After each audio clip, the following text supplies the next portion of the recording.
about that shit. I was like, what's happening? 90? We're in the 90s. In the 90s. Glory. All right, you guys are tuned in to a Lyrical Fix podcast with your host, Sade. And Kid Pro. Episode 90. Episode 90. We in the 90s. We out of the 80s. Estamos en los 90s. Oh, what a fun ride it's been. It's a good time. Hello, people. 90s. It's the motherfucking gang. 10 more episodes. We into the hundreds. And it'll be close to our 2-year anniversary. Fucking wild. Wild. Wait, did Wild we? times. Did we say? Sorry, that ginger ale. Like, whew. Did we say? Are we which anniversary are we celebrating? What? The first of the are we like? Is it the August or December? Oh yeah, that's right. The other anniversary. Well. I never know. I mean, nah. Let's just. You know what? Because we got to do from our anniversary from episode 1. Because that's always an anniversary we got to celebrate. But then there's also the other anniversary. So let's celebrate the episode 1 to 100 anniversary, the 2-year. We'll celebrate that. And then we'll celebrate the other one. So it'd be like 2.5? Yes. Okay, I got you. So it'd always be the 0.5. Celebrate 0.5. Oh, okay. Gotcha. I got you. Because we never knew. I was just like, I never knew. I was just like, what do we in case you know, people, we have 2 different anniversaries that we celebrate. Yeah. And I'll just be honest, this isn't any type of shot at anyone. It's just that we had 3 people on the show, and then we had 2. So we celebrate the anniversary from the 3, and then celebrate the anniversary of the 2. You know, that's all. That's all it is. That's all. That's all it is. But yeah, so it's insane. The hundreds. It went by this year went by so quick for some reason. I think it's because we got out of the pandemic and everything just seems to be moving a lot quicker. I've noticed that everything just is moving a lot quicker. I think everybody's just trying to catch up to where we were before 2020. Mm-hmm. So now that that's happening, everybody's just moving at like lightning pace. Yeah, or so I thought that also. My other theory of it is because shit was so slowed down during the pandemic that this has been the natural speed our whole lives. Good point. And we just were used to slow. Yeah, and we just got so used to just being in quarantine where everything was just like a lot of people were just at home. Yeah, just the grains of sand were just slowly just going through time and shit. And I notice it now because now with my job really takes up a lot of my day and time really flies by. Which I'm grateful for because I hated being in a job where an hour felt like 4 hours, and now it feels like the opposite. You know, 4 hours seems like 1 hour, but yeah, I noticed holy shit, time is moving quick. But also, like you said, it could be that as well too. But I'm also not on social media as much anymore because of it, because I'm so fucking busy. All I do is just listen to podcasts all day or some music. Yeah. But yeah, shit is different now. No, it's different. It's really wild out here, man. Yeah, once you get out of quarantine and then into work, and then in our cases go into a second quarantine, and then and then you I went back to work, and then you eventually made it back to real life and shit like that. Yeah, there's that initial it takes some time to just get used to it, but then it's very oh, okay, this is what we're doing. This is it. We back into it, man. And now that we back into it, the bullshit continues. So let me just put this out right now. And I don't want to speak for Sade, even though Sade is my bestie. I don't know what's happening. Well, let me say it, and then if you agree, you can jump in. Okay. I want to make it known. I want to make it clear. Now, this will probably be a clip. I want to make it clear. I'm looking at the camera. Let me not make any stupid faces. Yeah, the Lyrical Fix podcast. And when I say Lyrical Fix podcast, I mean Pro and Sade individually. We do not have a beef, a grudge, a miscommunication, any type of animosity with anybody, whether that be a poet, whether that be a lyricist, whether that be a rock act, a comedian, any type of creative, a vendor. We don't have any beef. We don't want any beef. We don't give a fuck enough to have a beef with anybody in any way, shape, or form. We are literally just trying to get this shit up and running and go further than we've been going already. That's really what it comes down to. If we start thinking on that level, we're only going to slow each other down, just like you'd be slowing yourself down if you were focusing on us. So that being said, if anybody got a problem, if anybody got issues, please come talk to us and ask your questions, and we can do it in a nice, calm, respectful, adult manner. Other than that, don't bring no bullshit to my door. Don't bring no bullshit to her door, because her door is actually my door as well, because I got to hear about it too, and I don't want to. I'm so tired of this shit. Like, nigga, literally, I'm out here coaching soccer games. I got no time for any bullshit with any rapper or anybody else. I don't care. I got kids. I got bills. Don't bother me with this shit.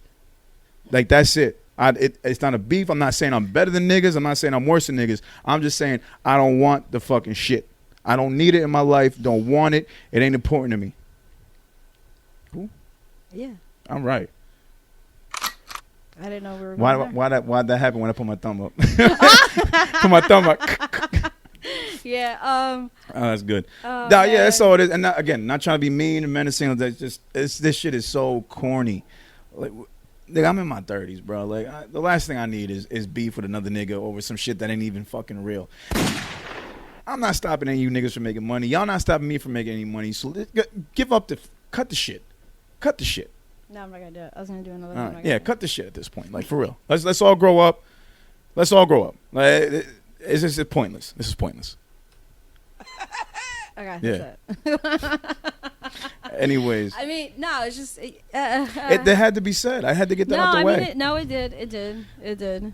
It's just a lot of weirdo shit happening. I may not love everybody, but at the same time, I don't have a fucking beef with nobody because I don't care enough to have beef. You ain't got to worry about me firing the first shot because I don't care enough to fire a shot at all. That's not worthy of firing any shots. I hope you weren't going to hit a button. I wasn't. Yeah, good. So there are no shots being fired from around my way because I don't care enough. And if you want to be the first one to shoot, nigga, go and shoot.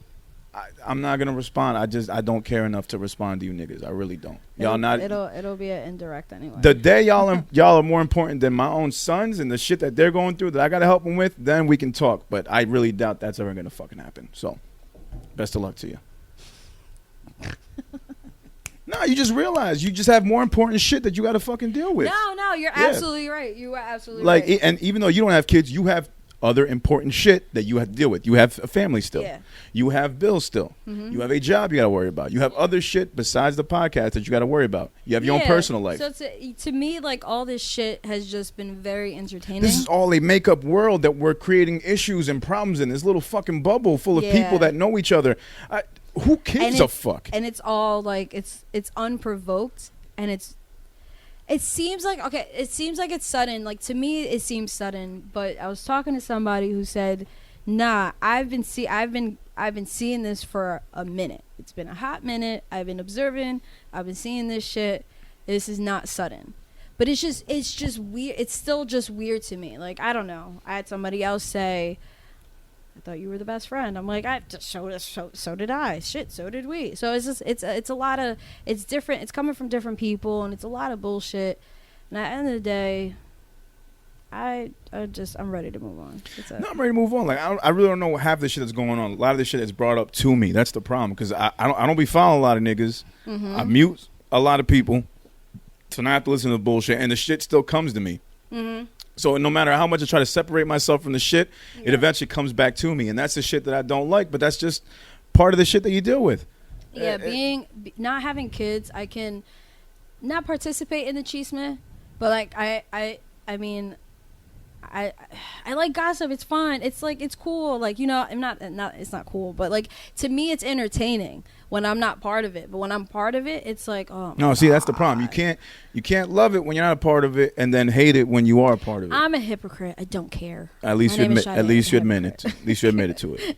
No. Like, I always cop to my shit. I feel you though. Gossip is always fun. The tea is always fun when you're hearing this about somebody else. Yeah, like, I always cop to my shit. Like, I'm fully aware of, you know, my transgressions. Yeah. Okay. And like, the shit that I do. And I know, like, yeah, like, I'm wrong for finding it entertaining, but then if I'm in the middle of it, it's still kind of entertaining, but it's like, God, like, I'm experiencing all the bullshit, and I can't really, like, I can laugh at it, but I'm also kind of laughing at my own pain. When I'm outside of it, I'm just laughing at it, but it's just the shit that's been going on. It's just like a train wreck you just can't look away from. And I don't know all of it. I just know that there is shit going on. There is, and I'm just, at this point, and I feel for everybody involved. At this point, it's not even entertaining anymore. It was maybe like the first like 2 days. Then now it's just like, no, it was just a bunch of eye rolling from me, because I was just like, this can't be happening. This cannot be happening. It's a lot. But let's not get twisted. Yeah. It's peace and love for everybody. All ladies and gentlemen, all peace and love. But please, believe you me when I tell y'all, we don't want no smoke because we don't give a fuck. Okay, at this point, I'm smoke free, nigga. I joined the DARE program. I don't want no smoke. I don't care. Don't bring it to my doorstep because it ain't going to be brought back. I really don't give a fuck. Let me be. I'm on another level of just, I don't give a fuckness, if that's even a word. No, you could do the unfuckwittable. Unfuckwittable? Yeah, sure, whatever. Unfuckwittable. Nigga, just don't bring that shit. I love that. Don't bring that shit to me. I'm supporting all you niggas, but don't bring that don't bring that bullshit to me. For real. That's it. We grown. Excuse me, some of us are grown. Some of y'all are still young as fuck. So that's neither here nor there. Anyways. Young-minded. Young-minded. Yes, young-minded. Because I'm young. I'm younger than you. You're young, but you're not young-minded. No. Yeah, like that's I why I don't fuck with you. do Now you mature. I knew it from when I met you. Yeah, talk about ages. Finding out people's age and then it's just. I'm sorry. See, nigga, you on that shit. See, I'm trying to get off that shit. I'm sorry. You're the one who started it. No, I was perfectly fine. I said it about. I'm not insulting anybody. I'm literally putting. Okay, yeah. I'm sorry. Putting my foot down on this bullshit. Don't bring it to me or her. Don't, because I don't need anybody coming at her. Definitely don't need y'all coming at me. But if y'all gonna come at her, then I gotta get involved, and we're just not gonna do that. We're not gonna do that. Moving on to more positive stuff. And that was word from Beyonce. I'm rolling with it into my grave. Yeah, so y'all just call me Beyonce. It's so funny. All right. I'm gonna try to get other people to do it too. Yeah, all right. I could probably get Manny to do it. I bet you could, and then he'll piss me off because he'll take it to the next level. I mean, like you used to open with that. That was your thing. Like I haven't heard Beyonce you say practices? that. Yeah. That was not an opening line. That was just if anybody ever talked to me about it. That's I've heard that several different times. During opened, yes. It was right before you went through your whole spiel. Wow. Even Beyonce practices. All right. And then I think the first time I seen Manny, I don't know if the first time I seen you, but I remember I heard you say it a couple times, and then once with Manny. I've said it on interviews. I've said it. Yeah, I've said it different times. Yeah. Yeah. It's the truest shit in the world. 2 words. Beyonce practices. I wonder if I can just start in the bio instead of saying pro, like Beyonce and Sade. Pro Beyonce. Pro Beyonce. All right, sorry. Oh man. Can I get into what my week? Oh yeah, go. Oh yeah. I forgot. No, we all over the place. That's all good. That's all right. Yeah, that's all right. A-mic shit. All right. So it is A-mic shit. This past weekend, I know if y'all have been paying attention to the past couple episodes, I've been telling y'all that my son's soccer team has been going for that first place. We got it. We got first place. We got the trophy. We won the season, and on top of that, unfucking defeated. Where the gunshots at? Oh, gunshot. I was gonna hit the applause. Either one. Oh, these are the shots I wanted to do. I got a little. That's the one I wanted to do earlier. But yeah, go ahead. There you go, man. Undefeated champions, first place, just fresh off the pizza party, celebrating the kids. You know what I mean? They got presents for Coach Paul, for Coach P. You know what I mean? Coach P. They showing your boy love out here. They loving how your mans was running the drills and the formations and putting shit in order. I haven't done it in a while. That wasn't Cap. No, I know. I haven't done it in a while, and I just wanted to do it. I just seen Cap. Wrong time to do it, though. I was really doing all that. All right, go ahead. I'm joking. You're putting disrespect on my name right now. All right, go ahead. Anyways, the last game was thrilling, intense, if I do say so myself. So the one funny thing I meant to tell you about, so check this out. So we're up 5-0. This is the last game. We had to win it. Ooh, so we're up 5-0. Yeah. Halftime comes. We're like, you know what? We got to play a little easier on these kids. We don't want to score too many goals. So we're like, all right, we put in one of our best players. Wait, time out. Yeah. You want to go easy on the other team? Yeah. After 5-0. That's such big dick energy, just like... No, let's take it easy. Well, we're winning these games 10-0. Oh, damn. Yeah. So I'm saying, so we're up 5-0 at halftime. That is. So we grab our biggest player, hardest kick, strongest dude. We're like, yeah, go to goalie, bro. He's like, all right, cool. Puts on his gloves. As he's running back onto the field to start the second half, I go to him, hey, if you get the ball, just punt it. Just punt it as far as you can. No big deal. He's like, all right. So 5 minutes passes. They shoot the ball at him. He gets it. He punts it. I'm like, punt it. And he just runs up the field like to where you can punt, kicks it. This thing just did 2 bounces. One bounce over the halfway line, then it does a far bounce, and the next bounce, it goes over the defense. The goalie tries to reach it, and as soon as that ball goes up there, I'm like, oh, this thing's about to score. The goalie slaps the ball. He couldn't reach it. It goes in the goal. We're all going crazy. I've never seen this in my life. Never seen a goalie score from his own field to the other one live. I've seen it in video live. Yeah. He scores. The parents are going crazy. And here's where it gets weird and funny. My brother was there, said, yo, you pulled a dick move today as we were getting breakfast afterwards. He's like, you pulled a dick move today. I'm like, what do you mean? He's like, you know that goal when the goalie scored? I was like, yeah, it was awesome. He's like, yeah, you don't know what happened, though. So as we're celebrating, the goalie that just got scored on, he starts crying. Starts crying because he let that happen, right? Parents are trying to console him. The coach runs out, tries to console him.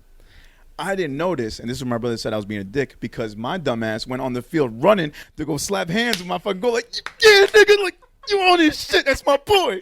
And I'm going crazy over there, about to hug him and pick him up. Yeah. And I didn't know the kid was crying on the other side the whole fucking time. And I felt bad. When he told me, I was like, yeah, it's a dick move. I felt bad. But at the same time, I was like, well, am I not going to congratulate my guy for making an incredible play? Like, yeah, I felt bad that now we're beating him 6-0, but at the same time, I didn't know he was going to cry. Nah, like this, I'll tell you right now, that whole thing is a dick move. That I ran out? Multiple dick moves after, like, one after the other. Okay, well just like it goes. Hold on. What was like, more? Let's not. No. But it's not like anything crazy. This is this. I'm saying this from somebody who does it intentionally and unintentionally. Let me hear it's like unintentional. Go ahead. Just let's not score as many goals. That's one. Yes. Just punt it. Yes. And then the running out on the field, and it's not intentional. It's like it's kind of like. I'm excited. Yeah. Now, here's and you're also you were trying to look out, but at the same time, it sounds like. Man, they ain't shit. Just let's try to make them feel better. Here's my defense though. After the 4th goal, we take a player out. Yeah. So that to make it more fair. So as we keep scoring goals, we have less and less players, and we're still scoring. That to the point where trash. They have to add on a player from them. How old are these kids again? The 4th and 5th graders. Now you can say so the fact that you're calling them trash is a dick move. I'm okay with that though. Okay. Look at the camera. My name is Sade, and I'm a dick. I'm okay. This is known. This is not the part that I hide of myself. Oh my god, I can't win. Anyways, sorry, I just couldn't help it. No, but like this is who I am. We took kids, so it's okay. We took kids out. The kid punted it. I didn't know it was gonna be a picture perfect punt, and it was. Just admit it. All right, I may have been a bit of a dick. Okay, there you go. The only thing I'll admit to being a dick was running out and slapping hands with this guy. But you don't say maybe not like a dick move, just kind of like unsportsmanlike. No. Just like just take it easy on them, kind of thing. I was like hanging on the rim, basically. I'm just holding on too much. I'm trying to rub it in, and we weren't gonna be sore winners. Like as soon as the game was over, like you guys, like do all that shit. Well, no, because line up. It's funny because of COVID, they don't do it anymore. So all we do is we just look at the team, and we go, and clap it up for them. But I'm like, these niggas have been touching and pushing each other the whole game, and now we can't slap hands. That's retarded. I don't understand. Yeah, no, I didn't know that. I just assumed. I mean, they're playing together. They're playing with no mask on. Yeah. I mean, it's safe to assume that they can like slap hands. They can high five and shit. Which was hilarious because for the past, I've been with this team now 9-10 weeks. Week 1, 2, and 3, coaches had to be on the field with masks on, practicing with the kids. I already told me that. Yeah. So like I'm practicing with these kids and I'm sweating and breathing hard, and this mask is not helping me breathe. I'm like, this is impossible. By week 5, no one's out there with masks anymore. COVID all of a sudden doesn't exist, I guess. Just dissipated. Like it was like a nosy neighbor that finally left. Yeah, like what is it? A quarter of the population gets vaccinated. All of a sudden, we're back to normal.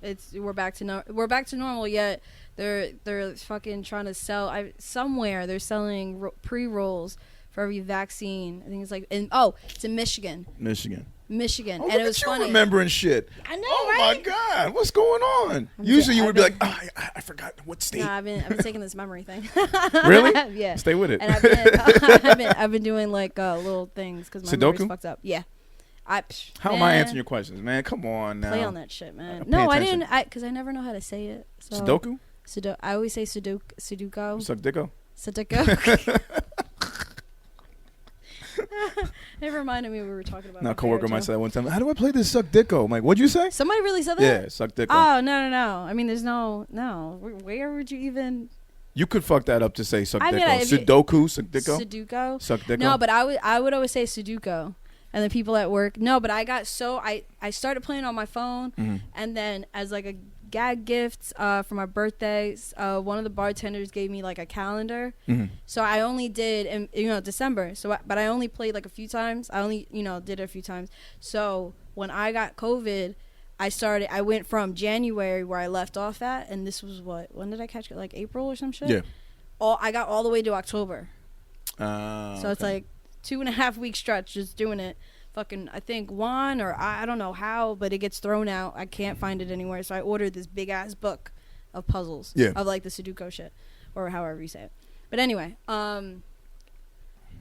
just like that, I forgot what we were talking about. Wow. It never fails. Shit. It never fails. You gotta play some more Sudoku. Sudoku. Oh, okay. Oh my god. Sudoku. It's fine. Sudoku. Sudoku. No, I don't fucking know. Sudoku? Nigga. I don't give a fuck anymore. Sicko? No.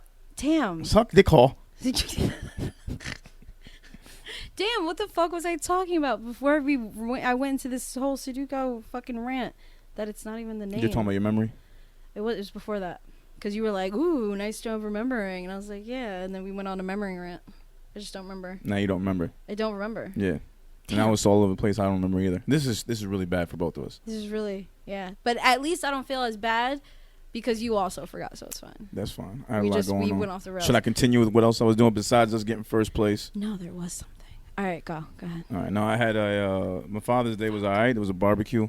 Uh-huh. And, yeah, it was at my crib, and I'm still a little weirded out because I'm not the type of guy to have people over my house.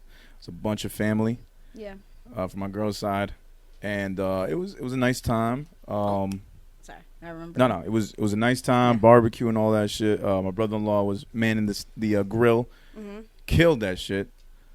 Just different pieces of steak and prime rib and tomahawk and sirloin and nice. Just wow. And then just mad Colombian music like and because my lawn is getting worked, my back lawn, we couldn't have the party there, so everything was on the front lawn. And I swear to God, at one moment it just felt like the most Hispanic thing in the world. The only thing that was missing was like a bench press and 2 pit bulls.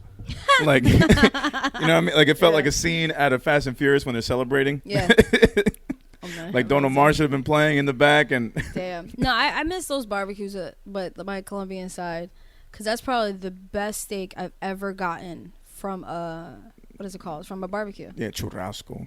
Oh yeah, it's just the way. Like I have this one cousin, and it's the way he like seasons that shit and marinates it, and it's just, it's amazing. And I tell homie like, yo, please don't do anything well done. You're really gonna kill the quality of the steak. Like I'm a firm believer in that now. Yeah, no, like luckily, like he knew how to like cook the steak, so it was never well done. But then you always have like, I remember once somebody had complained. He's like, well, fuck you. Like if you're gonna ruin my steak, he literally snatched the plate back. No, you're not gonna put my fucking steak back on the grill to make it well done. 'Cause guy came over, he's like, I forgot if it was like a family member or like a friend. You're like, oh, like can I just put this back on the grill? He's like, fuck are you talking about? Disrespectful. That's disrespectful. Because he would cook it away, then leave it, let it chill, and then cut it for everybody. And it was just, I guess, it was not even, I don't remember it being like that, right? Was it too pink for someone? Like, yo, calm down, bro. Yeah, I guess. I don't know. No, but I do remember what I was going to say. Yeah, go ahead. What's up? So I mentioned the pre-rolls in Michigan. Yes. And it was funny because Game had commented, there's someone with the Shade Room. Game commented, like, damn, they're doing pre-rolls for vaccines. Oh, you mean the game? The game, yeah, sorry, the game. And goes, but they still can't get Flint fucking clean water. Yeah, that's right. Yeah, so I've seen that. It's like, yeah, like we were talking about like COVID being, non-existent, but them still trying to push this shit. And I don't know, I'm just tired of this shit. I don't want to throw anybody under the bus, but I just know so many people that are doing that fake vaccine card shit. Oh, you know people doing that shit? Yeah, and it's not like... Where have they had to show it? Like... It's usually work. Work-related? The people that I know, and it's not just people I work with, but for as far as I know, it's for work. I know other people that want to do it for travel purposes, but I don't know. I don't plan on traveling anytime soon. Like, I just came back from DR, so I'm good for a little while. So I don't know what countries are like demanding a vaccine. Now here's my question: is this information that can be like obtained by an employer? Like, can an employer go to a COVID database and be like, all right, did this person actually get their vaccines? That I think they can, because it's not public info. Oh, it's not. At least I don't think it is. I don't think there's any database I can go to right now online and be like, some medical did Sade get her vaccine? Like, then, well, schools can. Oh, I don't know if it's it's you. No, you're breathing on the mic. I thought it was the fan. I was like, what's happening? No, you're good. I mean, I don't think it's public knowledge. The places, the people that I know that are thinking about doing this or have done it, their jobs are not doing that. And I also have been hearing somebody who got both shots, but because their job demanded it, pretty much said, and this is someone who's not in the union, so it's not like he can just be placed somewhere else. Yeah. And but he was saying, he was like, yeah, I did it, like, fuck it, like, but I realized I didn't have to even go back for the second shot, because the first shot, the piece of paper, they gave it to him. So he could have easily just signed it himself. Yeah, same with me. Yeah. I could have easily just signed it and just been like, yeah, I got it done. It was wild to me. Like 3 weeks later. Yeah, he was just like, I mean, I just did it just to do it, but like I realized afterward, like, damn, I really didn't even have to like. I really haven't needed it for anything. I did it because I thought an opportunity was coming up where I would have to fly and I was gonna have to need it. Mm-hmm. Opportunity fell through, so now I just have this. I have the double vax. I'm double dosed or whatever. Yeah. And I haven't done shit. I don't plan on flying anywhere soon with this job. I don't really have any time to plan a vacation anytime soon. Mm-hmm. So it's just like kind of did it for nothing. Yeah, even if I was, I would, if there are, because people are saying like, oh, to travel, I don't know, I haven't looked into it, but I don't know if places are demanding, countries are demanding for you to be vaccinated, but if you're not vaxxed, you can, as far as I know, you can still travel, you just have to get tested. I'm okay, even if you are vaccinated people, you should still be getting tested for COVID. Absolutely, you should still be. Like, your chances have just like gone down a smidge. Yeah. Like, you should still, I mean, technically, if you have the antibodies, you shouldn't, like, you should be clear for like a little bit. Yeah. But yeah, so a friend of mine told me that they know somebody that caught it like twice already since getting vaccinated. Like, one of the most famous basketball players right now, Chris Paul. He's missing out on 2 straight games now for the playoffs because he caught COVID. Yeah. So I think 3 games in the last series and now the first 2 games of this new series that they're in. So it's like, and he got vaxxed. He had the Pfizer. Yeah. So it's like, shit. I mean, you can still fucking catch it out here. No, you still can. Yeah. It's and even if you have the antibodies, I think I haven't checked to see. I'm sure I still have mine, but like a friend of mine, she got COVID in like the beginning, I think, and she went and got tested because somebody else from work, when like Halloween thing, there was like at another bar, a bunch of people got COVID, so she went to go get tested. She also got the antibody test too, and they're like, you still have the antibodies from the last time you had it, so you're good. So she was everybody with her caught it besides her, because she still somehow, it was before she got vaccinated. Yeah. You know what? If regular people are doing this vax or fake vax card shit, then it just goes to show you like how stupid and preposterous the idea was of just giving everybody that little piece of paper. Like, those seem too easy to fucking fake and forge. Yeah, because I get why they're doing it, and like I was vaxxed when I was a kid for like school and shit, and I had that piece of paper, but like I gave that up. Like, you had to show proof, like you had to give that to your school. Yeah, like I get it while they're giving the cards out because people are want to see it, but like I know my job are just taking pictures. Just take a picture, or I think if you have it, then they'll scan it, but most of the time it's just pictures. This is equivalent to when a doctor hands you a prescription pad and just goes, here, give this person 50 Xanax. Yeah. Or like when you forge your parents' signature so that you can go on a field trip, or to not let them see that you got an F on the test. I've done that before. This is the same exact shit. This is the only way we're securing people in this country from going to one place to another. Yeah. Like, it is bogus when you think about it. I mean, and you could, I think you can still travel if you're not vaccinated. So I have to get a Q-tip up my nose. It's okay. Which really, as I learned, not that bad. No, Not and that I've big of done a it. deal. I've done the one that really goes up there about Yeah, 3 I had times that already. one. I've Yeah. had the rapid way more, just because it's rapid and it's nothing. But I've had the one that the PVR, I forgot what it's called. Yeah. That one where you start to tear up Yeah. and like you feel like you're gonna sneeze. Yeah. I've had it done 3 times. Not that big of a I'm deal. not. I survived. I'm okay getting tested. I just know again. for next time I'm gonna close my eyes when I do that, not look at the nurse. Oh yeah, no, directing that was me. weird. I don't know why. I don't know why I rolled my eye over. No, it was funny. When I was in DR, I had to get the test done there, and I'm just thinking like, oh god, fucking Dominicans, he's about to like literally kill me with this fucking Q-tip. And it wasn't even that bad, but I just like automatically was like, oh, he's gonna fuck this shit up. Are the Nah, Q-tips in the Republican in DR brown?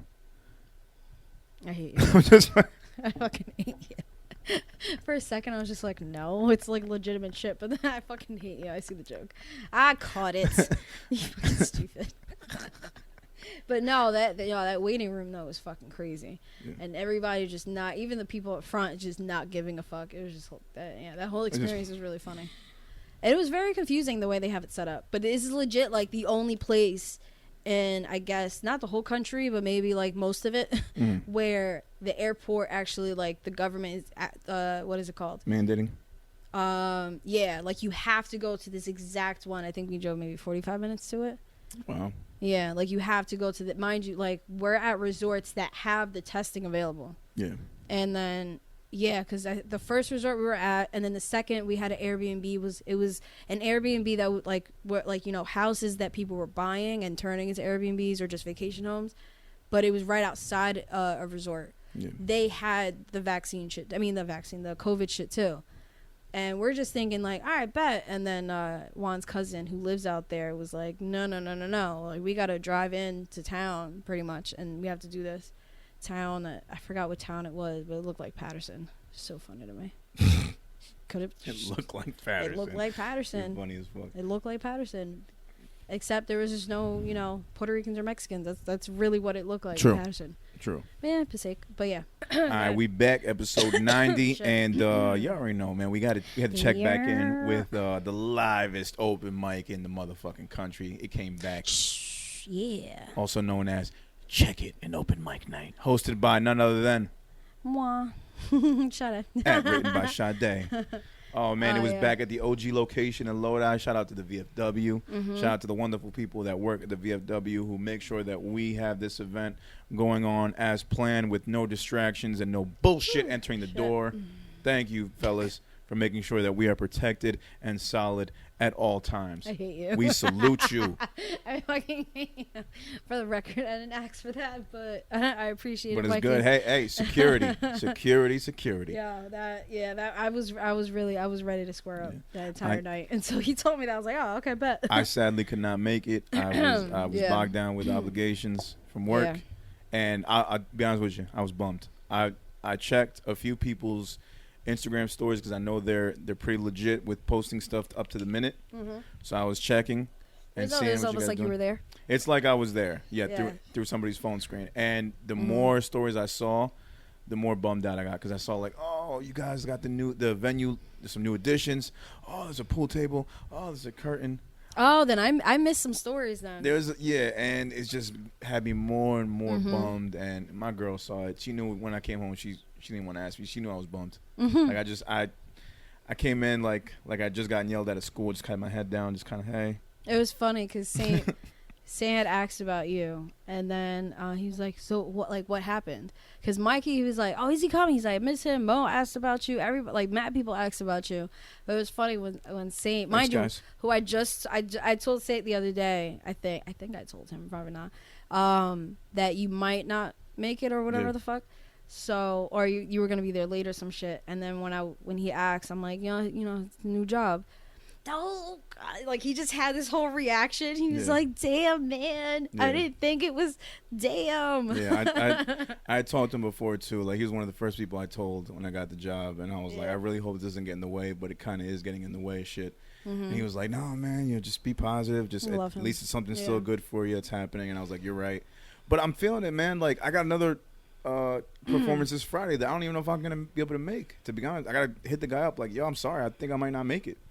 What show is Friday? It's a later show too, but at the same time, like this is the first time I'm gonna be like completely alone, like at this job. Like the family that I help out, they're going on vacation. So they're not even going to be there. So I got to work everything. This is my first week. I got to learn everything and do it by myself and handle this shit, which I'm capable of. It's just the fact that I'm alone and whatever. But I'm probably going to be there a little bit later than the time I get out.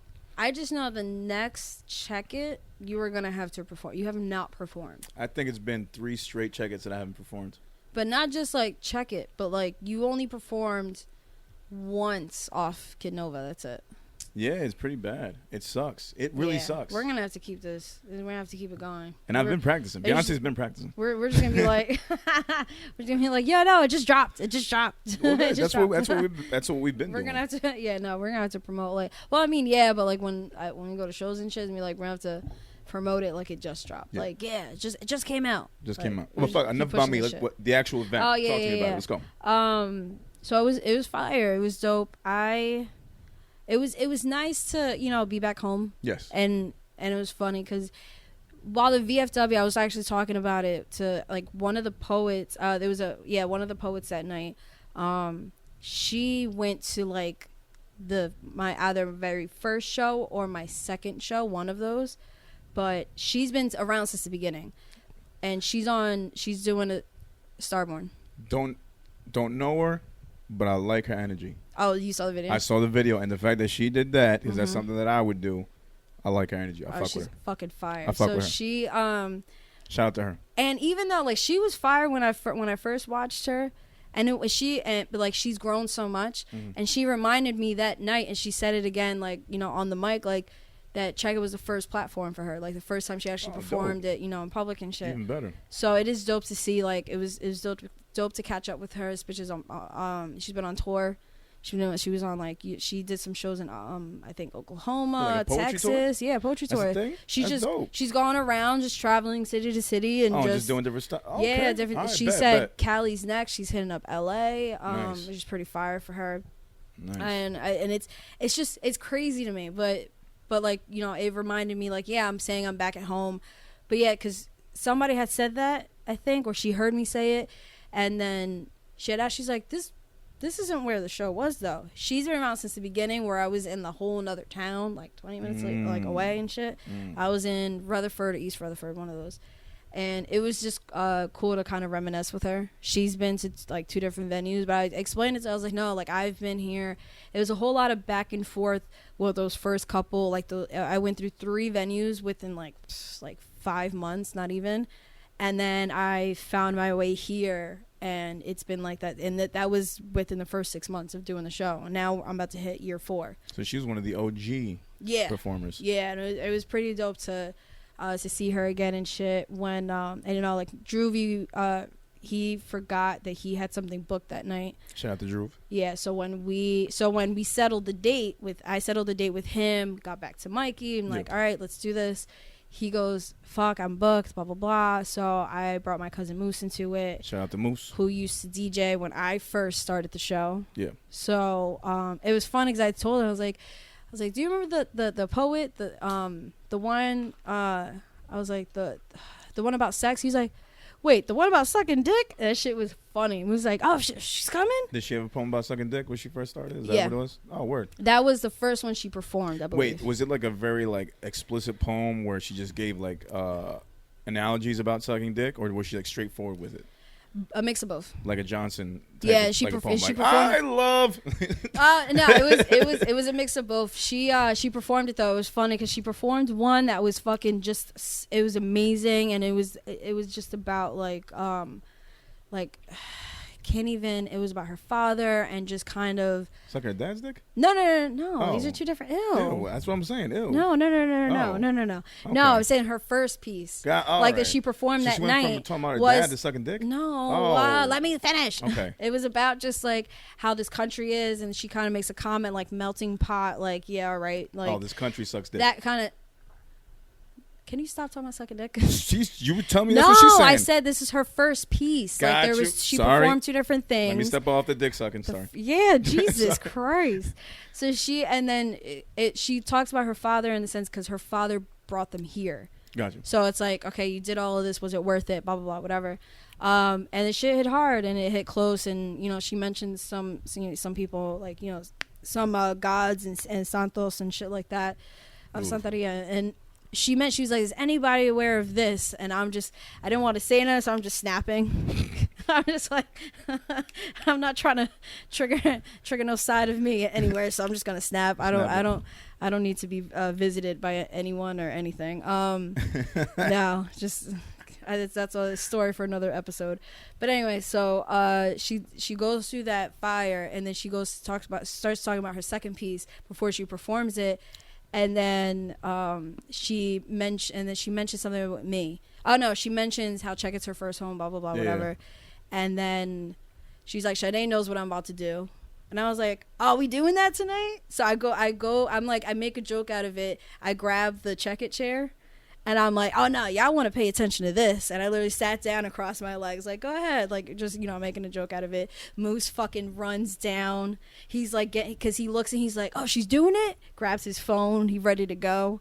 Like, we made this whole thing with her. And she's like, Moose, like, I need you to drop a bomb for me. Like, what are you doing? Like, it was this back and forth shit. It was funny. But it was cool to kind of have that moment. Just to be like, kind of a full circle moment in a way. Yeah. And everybody, it was after she got off, I was just thinking like, I really wish I was going on a break right now. This is kind of awkward announcing this new kid like right after her. Tough act to follow. Yeah. It was I mean, like the you know, the guys did great, but it was just kind of weird. Like I didn't know, but it was just it was funny. Yeah, the kid that went up after her he was a little off. He wasn't even really like networking, participating. He was sitting by the bar on the other side of the curtain, not even like I had to look for him, and I'm just like, I felt like saying like, are you part of the show? But I didn't even like, all right, you paid, go perform, all right, you can leave. Like it was just one of those. But it was funny. I get on the mic, I'm like, you guys need a break? I was like, anybody need a break? I was like, fellas, y'all good? Fucking the comedian that was there, and he's like, let me get 30 minutes. About like, yeah, he was like, let me get about 25, 30 minutes or some shit like that. It was funny. Damn, so there was a comedian there. I missed that. Yeah, no, he was good. There's the one I was telling you about off air. He was in Camden show. He hit me up about this one, and yeah, he was fire. He's good. I love him. He's good. Shout out to Swag. But no, it was a dope show. I had that full circle moment, and then even like it was like when she came in, she brought a friend of mine that's like pretty much the like mother of like my niece. Like girl's not really my niece, but you know I kind of used to babysat her, and her father is like a really close family friend. Gotcha. So that's just always my niece. So it was funny, like, you know, seeing her. I haven't seen her in years, and then that whole full circle, so another full circle moment, like when she's on the mic. But it was dope. It was really dope. I got a little like, I didn't know there was another show out in Teaneck, so I was just like, okay. I did tell you that. Huh? I did tell you that. Oh. Yeah, I told you. I thought you meant. Oh, you know, when you said that to me, I'm thinking in my head, like, maybe he thinks I'm still doing Juneteenth. No. Oh, okay. Yeah, no, I didn't. I know there was a whole thing going on Juneteenth, and then I know you changed it, and then it's funny because, like, that popped up less than 2 weeks ago. That, like, the actual person that was running the event just DM'd me out of nowhere. I guess she was DMing mad artists, and then Ron told me. Yeah, no, it's a new thing, yeah. And then Ron posted, like, yo, come through, pull up. And I hit him back, like, nigga. That's the same night as Check It, and plus I'm working. But you like, nah, bro, I can't make it. Nah, but it was. Like, oh, my bad. Yeah. Shout out to Ron. Yeah, shout out to Ron. No, it was funny because it was kind of when somebody had, I heard about the event, and I'm just thinking like, damn, there's another event. All right, let's just start the show. Like, yo, it's events, not. They starting to pop up on Thursdays now. Thursdays is a thing now. Fridays are a thing. Well, Thursdays, it's funny because I started when I started to Check It. I started the shows on Thursday. Yeah. And everybody be like, "You're bugging." Yeah. Doing it on Thursday. I remember. And this is before. Yeah. Oh yeah. I'm like, you weren't even there yet. I wasn't there, but I remember you telling me like, yo, Thursday don't make sense. Yeah. Everybody was fighting me on that shit, and I'm just like, bro, I can't afford a Friday or Saturday. Yeah. Thursday makes sense. I've been to shows. I mean, yeah, I'm not like New Yorican, but anything like that. But I've been to shows on Thursdays and shit. But whatever. So I stuck to my guns, and then eventually, like, I made it to Fridays, and then now we're just, you know, we're Saturdays and shit. But it was just funny to me. It was funny to me, like, to I was having this conversation, like, you know, about the shows popping up. Somebody had mentioned it, and I'm like, you know, it is what it is. Like, quarantine, everybody kind of like, and then now, you know, either people were essential workers and have the money to fund it, or people just want to get creative, or, you know, want to create platforms. But I'm not throwing shade. I just know I'm still going to be around no matter what, because this has been something that, like, it wasn't you were doing just it before the pandemic. Yeah, so I don't really plan on stopping anytime soon. Word up. But I have no issues with other shows. But it just occurred to me, like, all right, fuck, like, but maybe I'm not. It won't be any more people than this. Like, it is what it is. Like, it's not the biggest show. It was like maybe 35 people were there. I'm like, fuck it, I'm just gonna start. As soon as I start, 20 more people walk in. Yeah. And then more after that. And I was just like, all right, never mind. I'm like, all right, then we're good then. Never mind. So be it. It was just it was Friday night. I did the show, and I already knew people talking about, like, traffic hitting me up. I'm like, just get here. If you get here, if you don't, it's cool. Yeah, it is what it is. Yeah, but it was a dope night. Fucking Jack, man. I already know it's gonna make it probably to his story or his timeline. Fucking Jack. Money in the Bank is fire. Yeah. And it was funny because I haven't heard the song yet. It's unreleased. He just said July. He wouldn't give us a date. He's probably still Mexican and shit, laying it down. But it's fire. Yeah. He performed that shit, man. He did his first song, which was good. It kind of reminded me of, like, those, like, punk popish type joints where they're saying something. Music is a little different, but they're really, like, you know. It was kind of like I think he said it was a mix of stories, or I forgot what it was, but it sounded, either it's his story or not, it sounded like some real shit.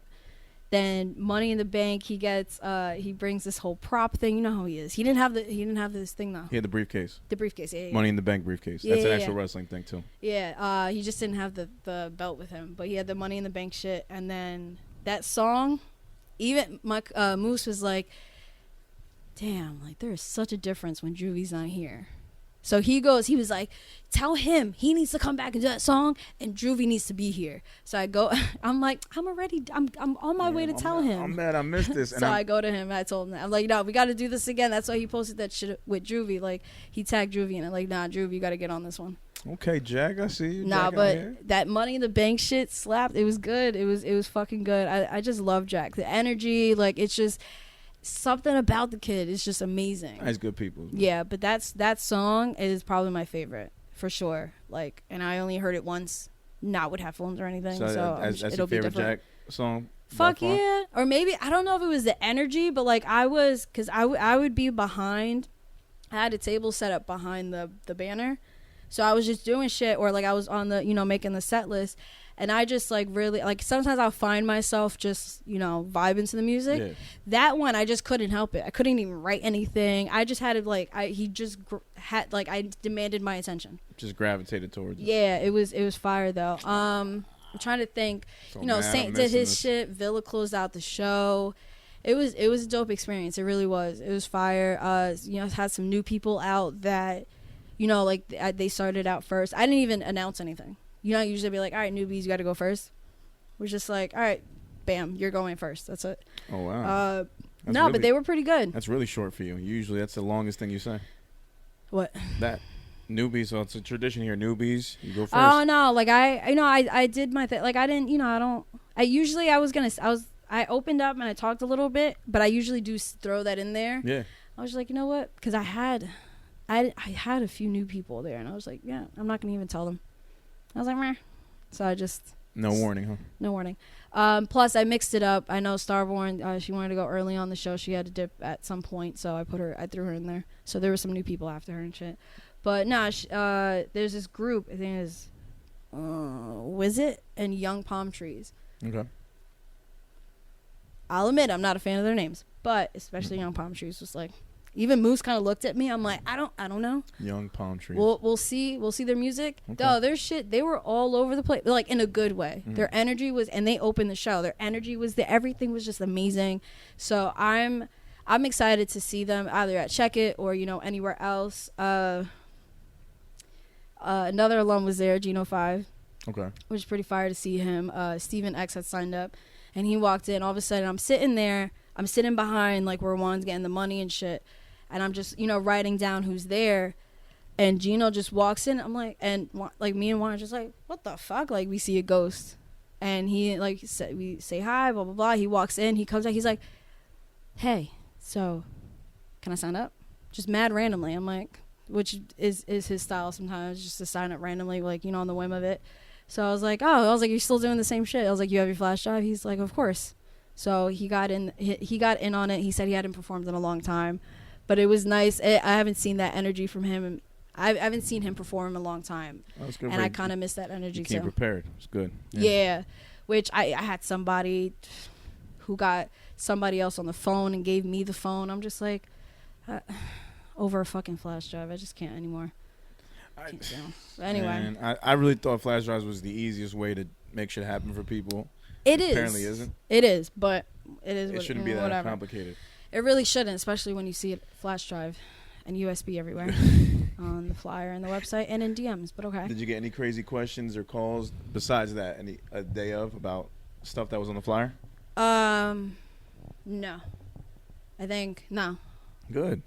Yeah, no, I don't think so. It was that one crazy shit that didn't even really make sense to me, but people just, you know, think that they can just get whatever they want, so it is what it is. And then there's always one person. Sometimes I'll bend to somebody, like I'll just be like, all right, like I'll let one slide.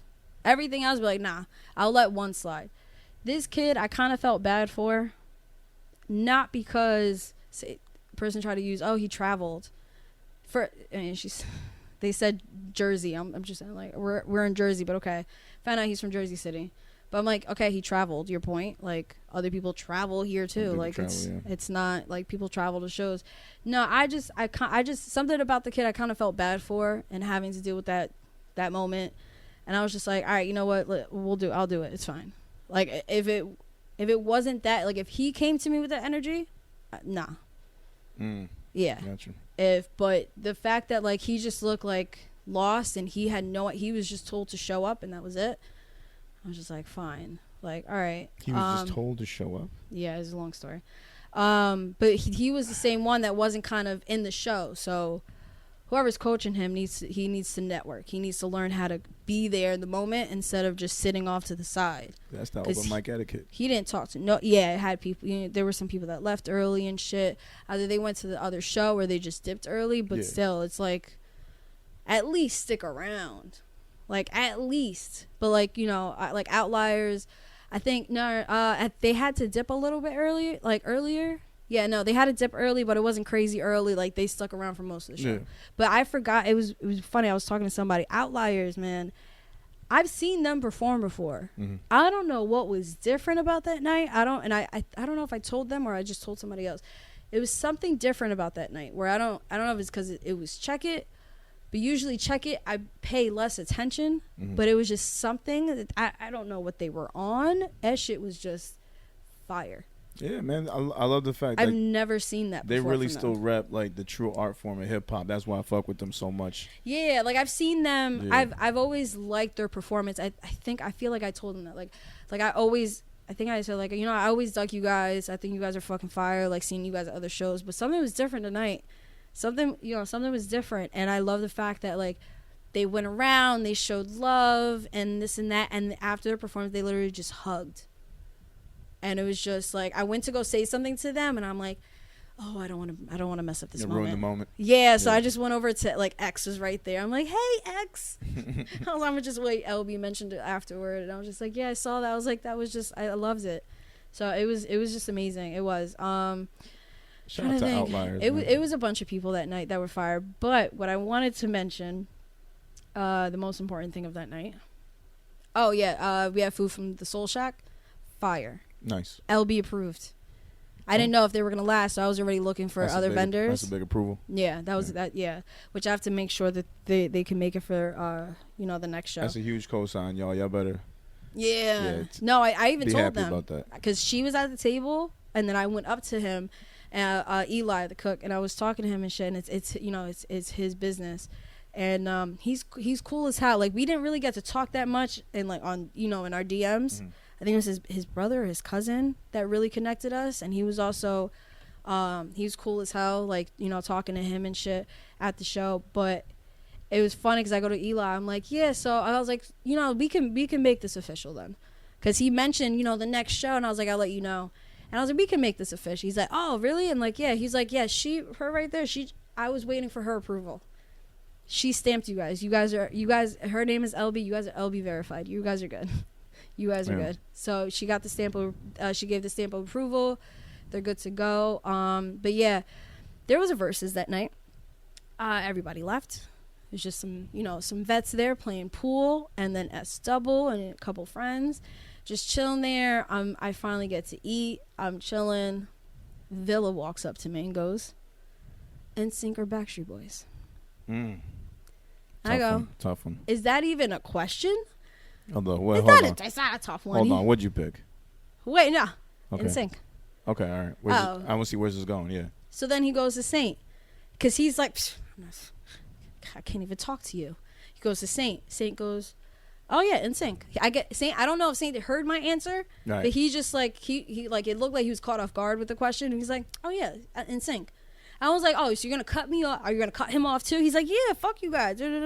Goes to LB, NSYNC, and I was like, listen, they have it because they added a jukebox, which was fucking fire. They added a jukebox? Yo, I seen the jukebox. I was like, Mo, is this a Mojojo, is this a jukebox I'm looking at right now? So he turns it on, and I'm like, oh, we'll have a DJ. I was like, if anything, well, Moose had to leave early. He had something else to go to. So I told him, I was like, hey, I'm just going to tell people if they want to use the jukebox, they can. He's like, all right, bet, cool. So all of a sudden, I think they went, like, they only did 3 rounds. But it was funny because Villa goes to LB. He sees, like, me stay. He's like, oh, are you asking for help? Are you asking for help right now? And then she's like, no, I already got my song. Look, my net. She had Bye Bye Bye as the first track. She's like, no, I already got my track. Thank you. Excuse you. Like, it shit was funny. They were dancing, stomping. Like, it shit was funny. It was amazing. But yeah, we had a mini versus. So, hold up. Now, when they asked you NSYNC or Backstreet, what are you going off of? Overall, are we talking about catalog here? I love how you're getting really serious about it. Because I want to know. This is... Because I want to think myself. No, just hands down, it's NSYNC. It's everything. I feel like they had longevity, even though they but like they were still able. Like people still talk about NSYNC. Like, I think they talk about Justin more than NSYNC. He came from NSYNC. I don't give a fuck. Came from there. Just like Gone. Gone is technically not an NSYNC song, but it is. Yeah, but it was like Justin was soloing on that. Yeah, and that's one of my favorite NSYNC songs. Oh yeah, no, that like smashes anything out the water. But and they were always the better. They were the ones that danced. Like they were way better. Like they just did like the regular boy band. No, like the rudimentary boy band shit. But they really like NSYNC like made it a thing. I think she put on the Dirty Pop song that shit had me dying. I forgot what Backstreet Boys songs he did that I caught myself like singing. He's like, oh, you see. I'm like, well, I know some of the words, but I don't listen to them. Like, yeah, I can only name probably 2 Backstreet Boys songs. The one It That Way and the one where they're dressed like Halloween characters in the video. Backstreet's back, all right. Oh yeah, no, those are that's those the only 2 songs I know from the niggas, or I could bring up. I'm pretty sure Villa played those 2 songs. I feel like there was a 3rd round. Saint and I had almost like our own lineup. I was like, so when is it could have been me. Like it's gonna be me. Yeah, it's gonna be like it's gonna be me. Yeah, I was like, when is it's gonna be me gonna be like on? Like what the fuck? Like how are we gonna be me? He's like, no, God, LB got this. You can't just put that on right away. That's just gonna blow everything. Yeah, no, you have to build up, right? You gotta build it up, yeah. So I was like, you're right. It never comes on because I think there were some free credits. I think somebody just put money into it but never used up the credits and shit. So I think they just finished out the credits and that was it. Someone needs to write this down, like make an actual. I know they got 20 joints, but I'm not trying to hear 20. We can probably do a 10 and 10. No, that's what I said. That now I was like, let's just do 10 and 10. Like fuck it. Yeah. I was like, I have singles. Like I'll put money into the fucking thing. So you take an NSYNC over Backstreet and a 10 and 10 versus. Fuck yeah, 20 out of 20. I'll do it. What about Britney and Christina? 10 song each. Who are you taking? Damn. I feel like that's a tough one that will never get done and should be done. It should be done. That's the one that the world wants to see. Christina is like an actual singer. Right, but she's not. If we're not going off talent, it would be Britney. Going off this, well, not discography, but the 10 biggest hits. Then Britney. You think Britney? Yeah. Britney got the edge? Yeah, for sure. Yeah. For sure. I think Christina got more. She's got better ballads. She does. And anything that showcases her. She's an actual singer. Singing, yeah. Like, I mean, if you like put on one of her ballads, even like the Mulan joint, like I don't think Britney really has. She has something that's like, I guess if anybody else sung it would be a ballad, but because she sung it, it's not really a ballad. It's more like slow pop. Like I don't know. Like a pop ballad, yeah. Yeah, like a pop ballad. Yeah, like it's not, she's no riff and runs. Let me stop. Yeah, no, I've never heard a riff. No. Never heard her do any riff runs. Like Christina, No. that's how she warmed up with the high. Yeah. Britney's about the sniff, not the riff. No. Nah, chill. I know. Ever since I saw that Britney Spears documentary, I feel so bad for her. I still have not seen it. I really do want to see it. You slacking because I want to see it so bad. So you know what? I'm gonna watch light. it. Yeah, no, it's needed because you realize how evil and fucked up your family can be.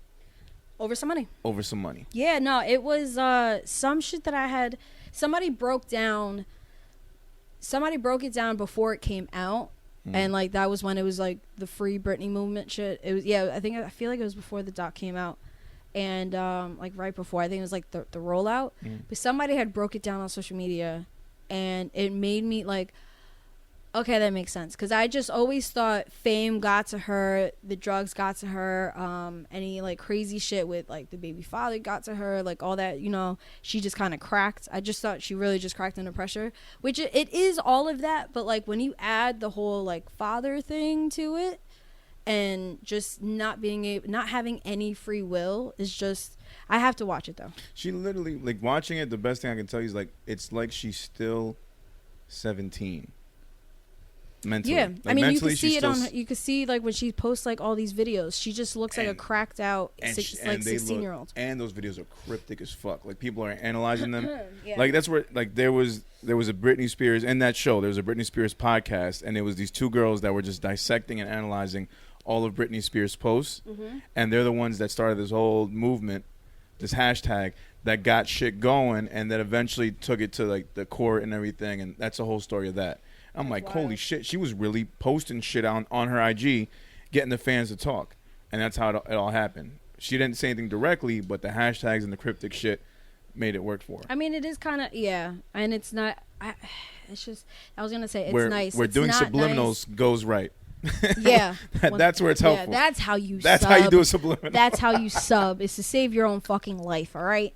Let me stop. No, but like, it just... It's nice that they picked up on it, but it's unfortunate. It's fucking crazy that she even had to do that in the first place. Where if you think, because I always figured, I'm like, maybe she's still kind of, spiraling, or, why she never, or she just didn't care enough to defend herself from all like, the bashing and shit. But you can tell like this, you can see a damaged bitch from a mile away.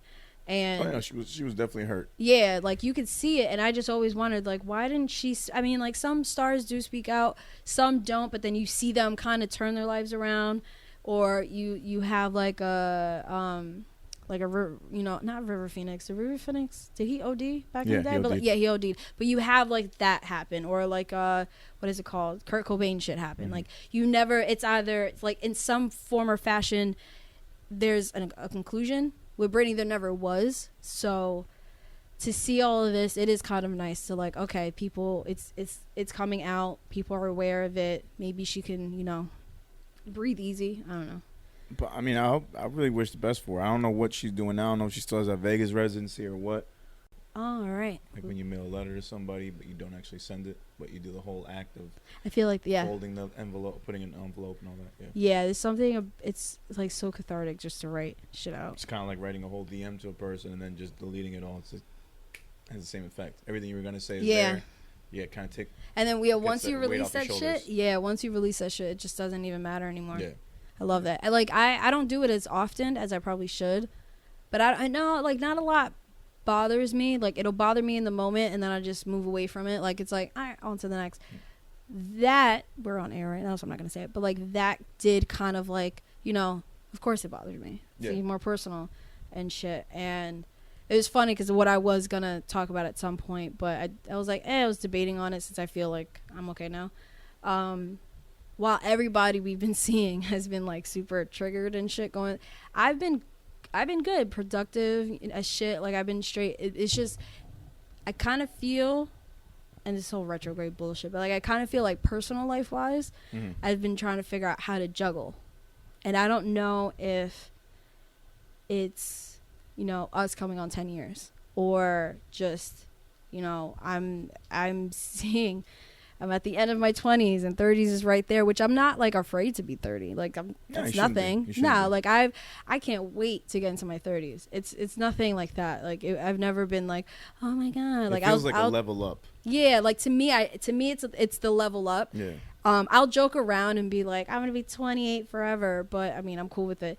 But I don't know if there's that whole transition, if I'm hitting that transition where I'm, like, kind of freaking out inside, like, oh, okay, my 20s are over, kind of thing.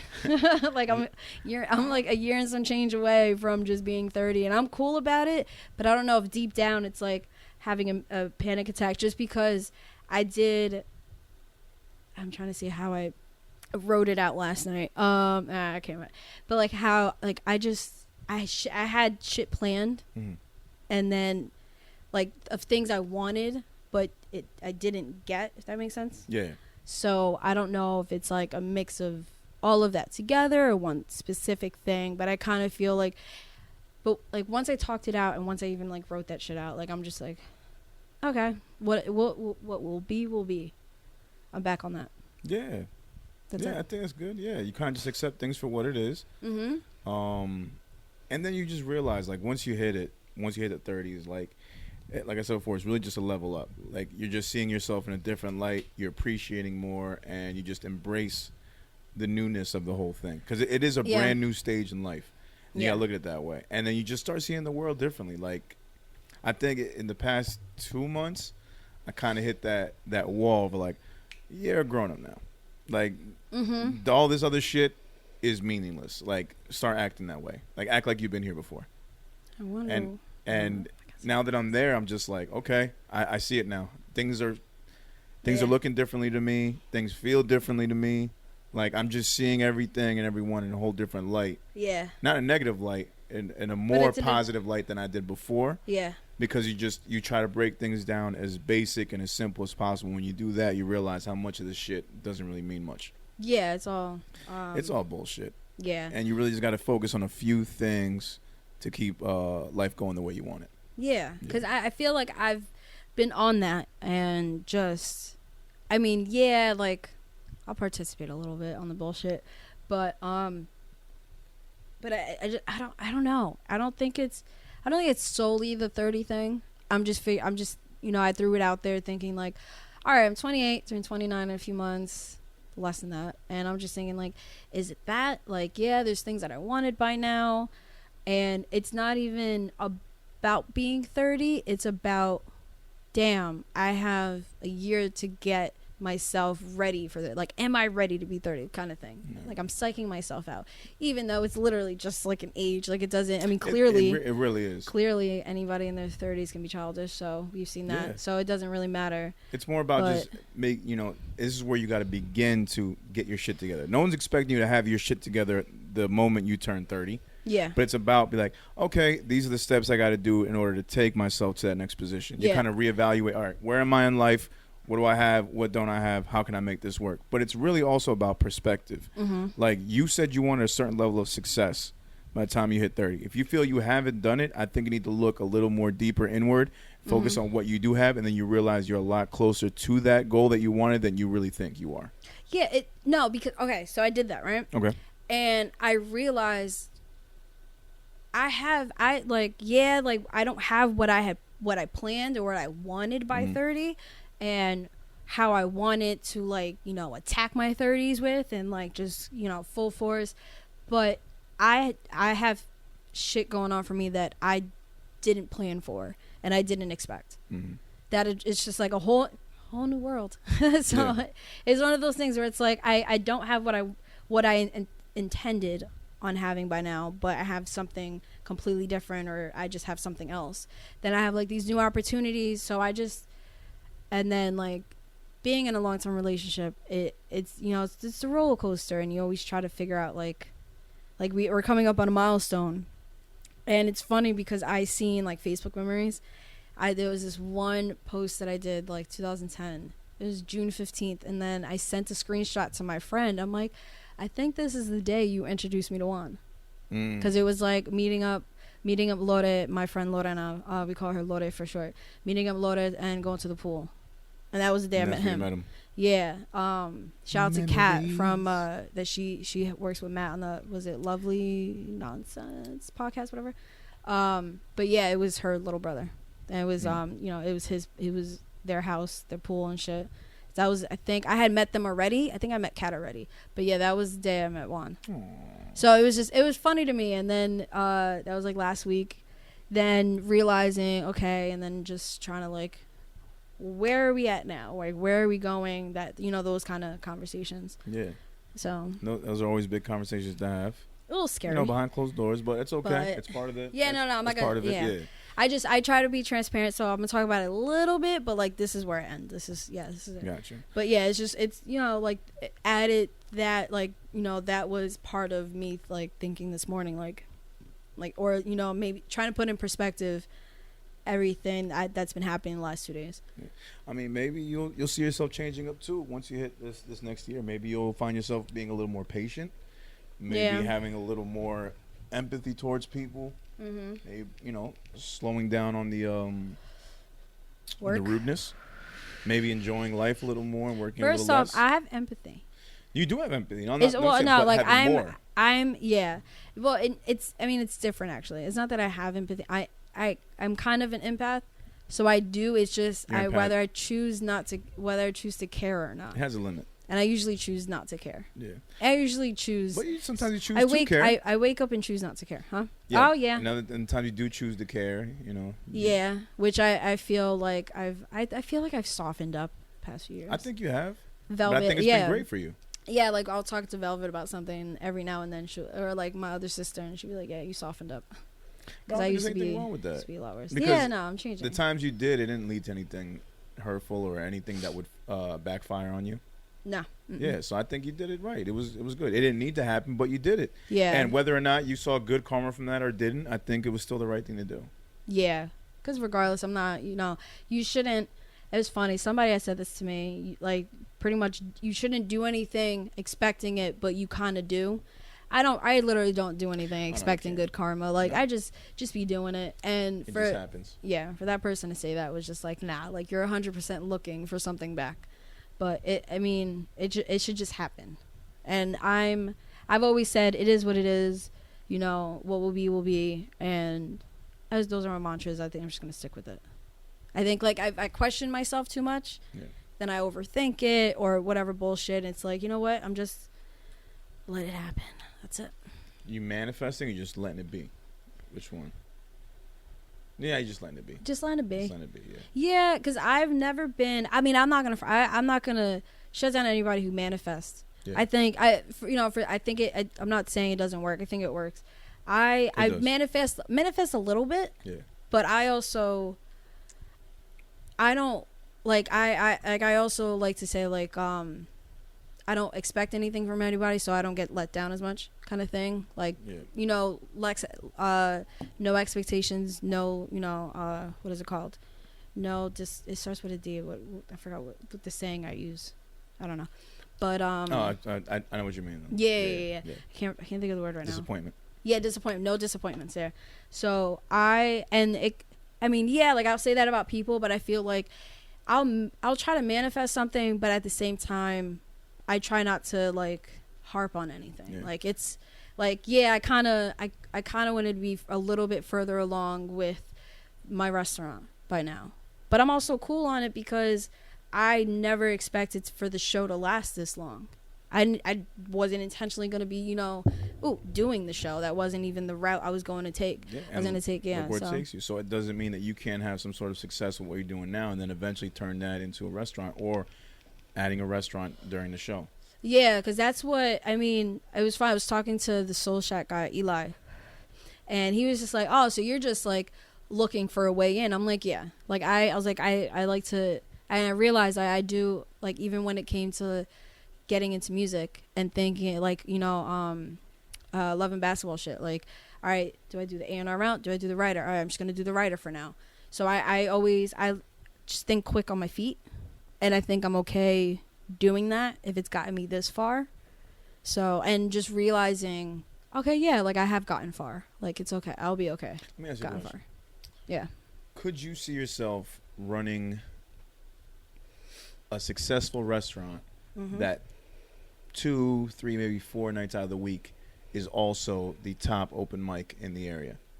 Would that be kind of like, okay, this is the dream I had, it's coming to fruition, if you had something like that?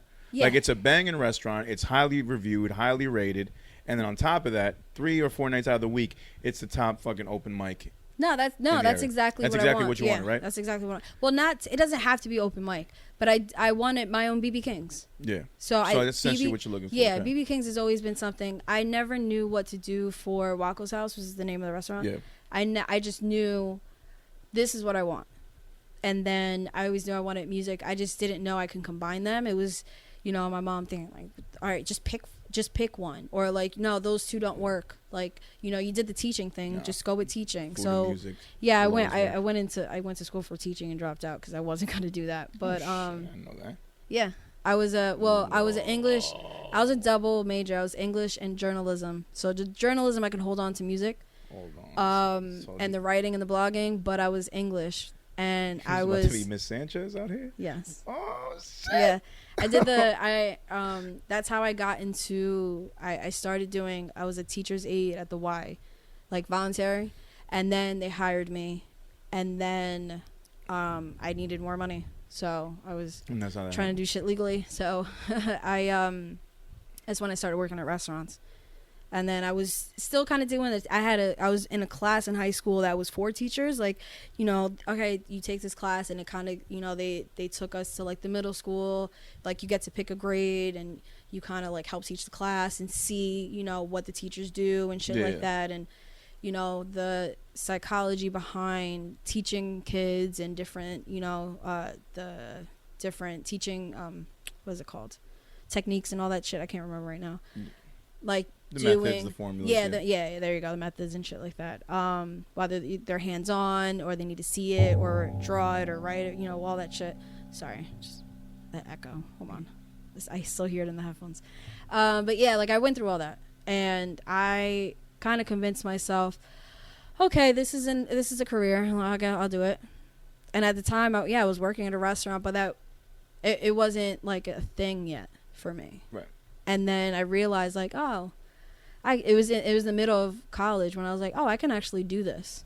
And I already knew I cooked. Like, I can cook. Like, I had my cousin, like, damn, you're going to make a fucking banging ass housewife one day. So, like, I already knew. Like, I was the youngest and taking care of. So demeaning. Yeah. I'm like, all right, yeah, fuck you too. Thanks. But, like, I was the youngest, you know, these house parties, cooking for these drunk motherfuckers and high motherfuckers, making sure everybody was good. So, and while also, like, playing DJ. And, you know, fighting Moose when he used to live with me, fighting Moose over the fucking computer and fighting over LimeWire and shit. Early on, you knew what was going on. Yeah, in some little ways. And then it eventually, like, it all kind of made sense to me at one point, and just been, okay, like, when I started Check It, that's when I was like, all right, I'm just going to start this for now. And then I realized, like, okay, maybe I can do this, get the venue, then get the restaurant instead of every other way. Like, I already know, I know how to go about it. It's just... There's money. This is all training. This is all just getting you to that next step. And you know what? Yeah. It might just happen in your 30s, and then that just lets you know you're ready for it. Because had you gotten this opportunity in your 20s, you may not have been ready, because you may not have known everything that you needed to know. Yeah, so, yeah. Because I mean, like, I've been offered twice a food truck, but I mean, I don't know if I want to. It sounds crazy for me to turn it down, or technically, I didn't turn down this newest offer for a food truck, but I just For some reason, I don't feel ready. And for some reason, is it your gut telling you you're not ready? I feel like it, Then, all right, then follow it. To me, it just feels like, meh, I don't know yeah. yet. Even though it'd be fucking ideal, it'd be amazing, I just don't know if I can, afford taking the hit of doing all that. And I kind of have things in place where, like, I have a tax ID, I can do all this and that, I can make it a legitimate business. But do I really want to go through the headache of the, what is it called? Certificates. And then, this is an offer. It's not me getting it. This, me getting it on my own. This is an offer. So there's an obligation at some point. Yeah. Do I really want to? So you want to go through the whole process? Yeah. So if you're not feeling 100%, don't do it. Now there's a, caveat to that. People say, oh, you shouldn't be afraid. Even if you feel a little afraid, that means you're doing something right. Yeah. And I've been told and you should just dive in. And although that sounds great, it's also the other side too. Like, go with your gut. If you're not feeling that it's right, you shouldn't do it. Yeah, because it's not that, like, I feel afraid. Because I have somebody else ask me, for, like, somebody came up to me about an opportunity and needing my help. And that, I had a burp. That is, like, a different type of, I kind of, not that I feel afraid, I feel anxious about it. But it's a different type of anxious. Where I'm kind of telling, like, nah, this is doable. I can do this. Like, I think this will end up pretty dope. While the food truck, I think it would end up dope. There's also so many other things that I'm just like, Like, it's just, do I really want to be obligated to somebody? Do I really want to, like, do all of that when I just kind of, I mean, granted, I know I can't get it on my own. I know I'm going to need lenders and loans and investors and shit. But do I want to be tied down to a certain location? It's very far away from my house. Like, so. Good point. Yeah, I don't know. And you'll figure out something that's better for you, that works better for you, that's a better situation than the one you were offered.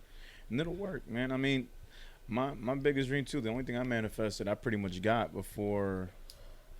And I wanted to get it by rapping, and I got it without rapping. I always told myself the only thing I wanted out of this rapping shit was a house, my own house, with my kids, my girl, and that's it, and we good. And I got that already without having a rap. Yeah. So it's like, at this point, I got to think of a new goal for myself because I pretty much got everything I wanted. I'm a simple person, and I didn't really want much out of this shit. I wanted to make enough money to be able to support wife and kids in a house. I got it now. I'm still rapping, so at this point, I just got to find something else to do this for. Kind of just the love of the rapping, or just to make some good music. Like, I don't really care about trying to make it, because technically I've kind of already made it, at least for me. Yeah, like, you've I've hit already your reached personal a level. goals. Yeah, I've hit my personal goals, which kind of is, to me, it makes me feel like, damn, that's all you really wanted out of this shit. Like, that's kind of basic. Yeah, that's like the genie asks you, like, you have one wish. One wish, yeah. And then, like, oh, that's all you wanted? Okay. Yeah, like, that's it? Okay. Like, yeah, and I realized, like, and I never really rapped about making money or wanting money, because I was always kind of against it. Yeah. But now the older I get, I'm like, yeah, you know what? It's time to stack up a little money, and it's time to talk about a little more, because I've realized, especially with Kid Nova, everything I fucking talked about Kid Nova came true. Which is fucking weird. And most of those were really old. Most is really old, but they came to light once I put them on wax. And I was like, Jesus, this is crazy. Yeah, it's wild shit. So I'm like, let's try that formula with something a little more positive this time around. So that's going to be the basis of the next album. We're going to be... It's so funny. How do you trigger somebody, but, like, not intentionally, and you kind of just make them... Like, you just make something come true, but without even, like... asking for it, not even wanting it. Pen is mightier than the sword. That's wild. I didn't think of anything, like, when I heard you, like, when he was playing beats, or like when you send me something. I never thought of anything because I knew what was new and I knew what was old. So I never really, like, but once it came out, however, then I was just everything just hit different. Like a week really later. Did, man. Not even, it was like a couple days later. And then here we are. Yeah. And 6 months in? Yeah, we're 6 months in now. Yeah. Yeah, going crazy. On 7. Going on 7. And so I'm just ready to, like, manifest a whole bunch of new shit. Yeah. I think it's about that time. We have to talk about when we're dropping that video too. Ooh, I wanted to show that video so many times. Too. I was at the greenhouse, like, ooh, I want to show you guys. I was like, B, do you want me to send it to you? I was like, no, I'm not gonna send it. It's ready, right? Yeah, it's done. Oh, then let's just put it out. It's just. I don't even know why the fuck we've been waiting. I got it. Well, we could go over it one more time, but I feel like I'm always gonna find something. The last one you sent me, I gotta save it on my phone. Yeah, I know. But I'm always gonna. Yeah, I saved it too, just in case, because I feel like if we keep doing that, we'll never be happy with it. Yeah. Because I'm ready to just start thinking of ideas for the next one. Because I'm already like, should I add contrast more? Oh, and I actually had to close out Check It, and then we'll move on. What I wanted, I had a nice talk with K Proetic and Olive. It was pretty dope. It was nice catching up with them. Shout out to them. I love them. I love their energy. Olive got his, Catharsis project coming out soon. Yeah. And it was funny because they didn't hear me, but I told him afterward because he said it. I was like, finally, it's about time. And then I said it afterward to them, and they were cracking up. And I'm like, listen, I get it. I don't want to put no pressure, but it's about time. And he goes, "There's one song." I was like, "Is it one song? How's the mixing? How's this? How's that?" Ask mad questions and shit. I was like, "If you don't mind." And I think Kay just laughed. Kay was like, "Nah, she knows the process." Like, oh shit, something in my eye. She knows the process. Like, just. And he was like, "All right," and then he told me, and I was like, "Okay, so it's almost done. It's okay." Yeah, because he was just kind of like, "Oh, it's just one more song." It's more than one song, but nah, it's always something. One more song. It's never just one more song and we're done. So that's why I was like, if you don't mind me asking, because I've been wanting to bother you for months. I've just been like, let me not. But yeah, like we got to talk about the project. Our shoot coming up too. We talked about that. It was funny because I guess he didn't realize like how much of a part of it I am. Yeah. So we were talking and shit. He's like, oh, okay. And I'm like, yeah, and blah, blah, blah, whatever. So we got to talk about, 11 visuals, what we kind of have going on, and then even like your progress and shit, like what you've been doing. So it was a fire conversation that I miss those guys. I really did. And I'm mad I missed out on it. Oh, also, Wizit and Young Palm Trees, twins too.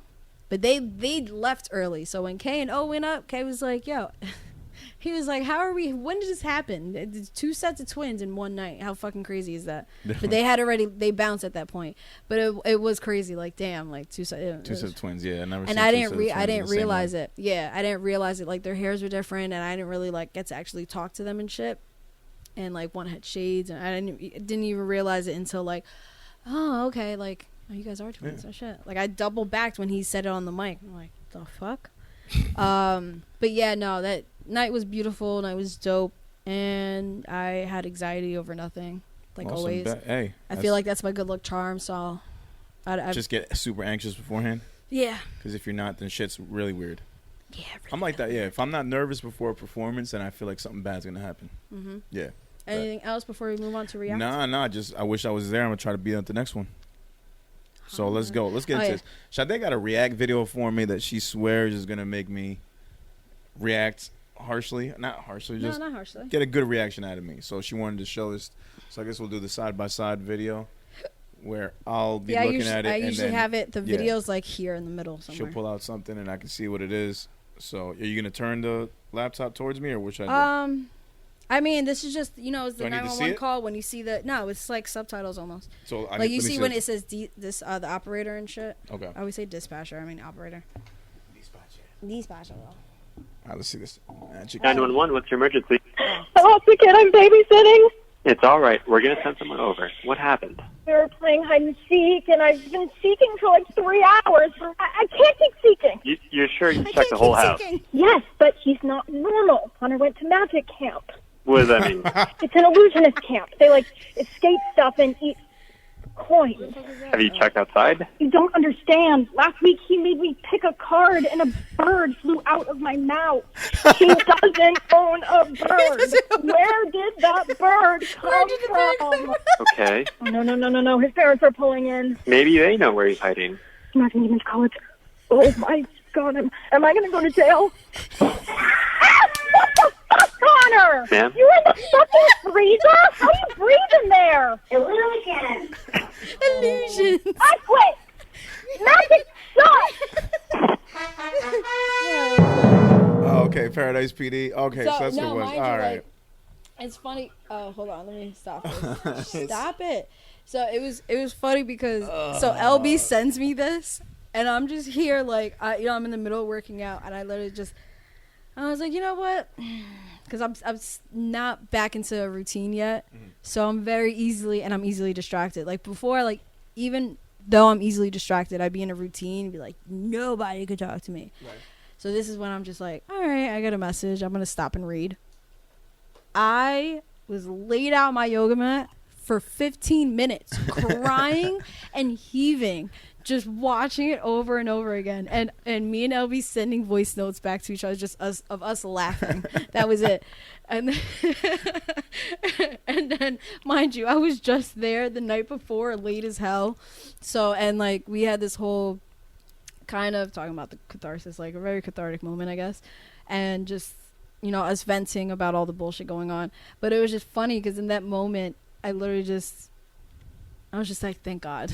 Like I wasn't even thinking about it in the moment, but like I realized like I needed, like we were laughing and joking, but something like when you're crying, that cry laughing is different. It's healing. Yeah, I agree. It hits different, but it was funny. It was amazing, and I thought that was like the most magical thing I've ever seen. I didn't notice it because I was laughing so hard, so I kept having to rewatch. Yeah. So when he goes, illusions. What the fuck, Connor? I didn't realize I was still stuck on.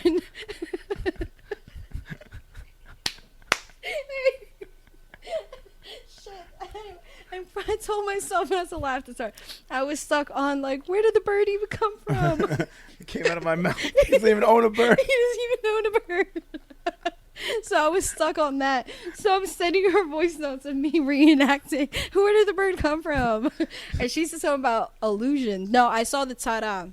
Because the way the reel has it set up, it was different. It wasn't, like that. But anyway, so when I saw the ta-da, that really took me out. So, oh my God, I'm crying. So when I had said that to her, she said something about illusions. I was like, wait, what? So I go back and I was like, there's more after that. So it was funny. So now we're gonna have this thing where we're just gonna.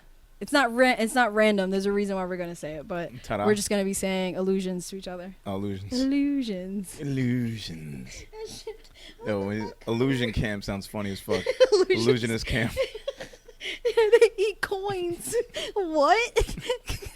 He pulls birds out of his mouth and eats coins. You don't get it. That shit took me out. I'm never gonna go to college now. Oh my God, I'm going to jail. I've been seeking. I can't seek anymore. There's so much. No, I started crying like. When I saw that now. Yeah, the Paradise PD. I've heard of that show before. It's like kind of like the Reno 911 shows. Mm-hmm. Back on Comedy Central.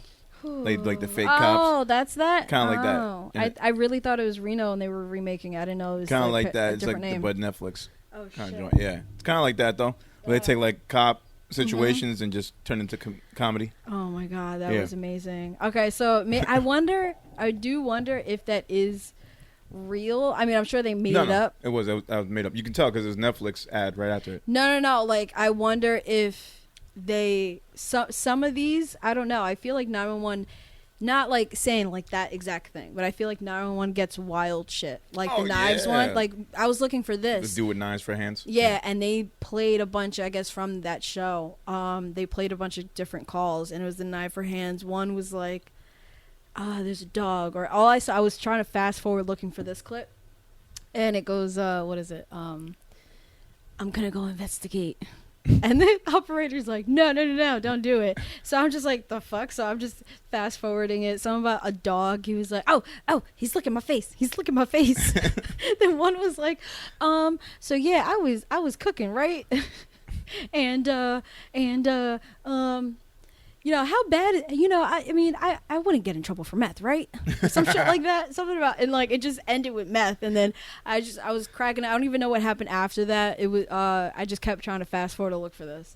So that shit was fun. I was debating. I was like, it was 4 minutes long. I'm like, I don't want to play this whole thing. I was like, let me just do that was good. Now I got to get, all right, so I know how this works. When Sade brings a video, that means I got to bring another one back for her to react to. So now I got to come with something just as funny. So I got you. That was pretty good. I know. I was debating. I didn't want to tell you because I felt like once you saw Illusionist Camp, you would know. No, but that shit was funny as fuck. So I was thinking early episode name Illusions. Oh, I gotta find that. Well, I guess Paradise PD ad. I'll just look that up. But I was gonna show it to V because she'll get a kick out of that shit too. Oh, I'll send it to you. I got Yeah, you. yeah, that shit is funny as fuck. No, that shit took me out. All right. Nah. When it's the beginning of the fucking week. Beginning of the week. It's crazy. I never thought my Mondays would be this fucking busy. Yeah. See, I don't know how to get into this. All right. So Just get into it. Fuck it. Back. So Episode 90. yeah, we're back. So shit I watched, right? So I'm watching Lucifer right now because the half season just came out. So I'm rewatching it. And as I'm not a religious person, but I love religion. I love studying it. Like not even religion itself, but the stories and shit, right? Right. So yeah, the show is kind of like filled with bullshit, you know, because it is a show, so it has to, you know, has to be some type of narrative. Right. But I love how they kind of make stuff up, or like they go along with the comic books because it's based on, you know, a thing. And they also, you know, the whole Lucifer Morningstar shit, and they get into whole demons, angels, and all that shit. It's pretty cool. But I realized something. It's an observation. They had, I just watched where like they, like Eve escaped heaven because she wanted to be with Lucifer again, right? So, and she was tired of Adam's shit. And Hold up. So homegirl dies. No, Eve, like this is like current times. Lucifer chilling in L.A., just living his life in L.A. Is Eve the detective? No, Eve. No. Eve is like she was in heaven. Like she's been dead for like. Oh, this is forever. another character. Yeah, this is like Eve of Adam and Eve. Okay, I have not seen enough to know that there was another character. I just knew enough to know there was Lucifer, the detective, the brother, I think. The brother, Amenadiel. The bald dude. Yeah. And then like the little white chick that with the glasses that he was banging. Yeah, that is Lucifer's psychiatrist too. There you go. That's as far as I knew about the show. Then there's a demon in it that's like Lucifer's right hand. But yeah, like Eve does come about. So she escapes, like it's circling this whole prophecy thing with what is it called? The fuck is it called? This whole prophecy with Lucifer, and saying once he roams the earth and finds his first love, evil will come forth. I forgot the fuck it verbatim, but evil will come out. Turns out, and the season's been out for forever. It's like the third season, that the demons escape hell and try to like take over. But then Lucifer steps up, puts them back in hell, and just, you know, leaves LA to just man hell for a minute because they didn't have a king, so it just got chaotic and shit. Right.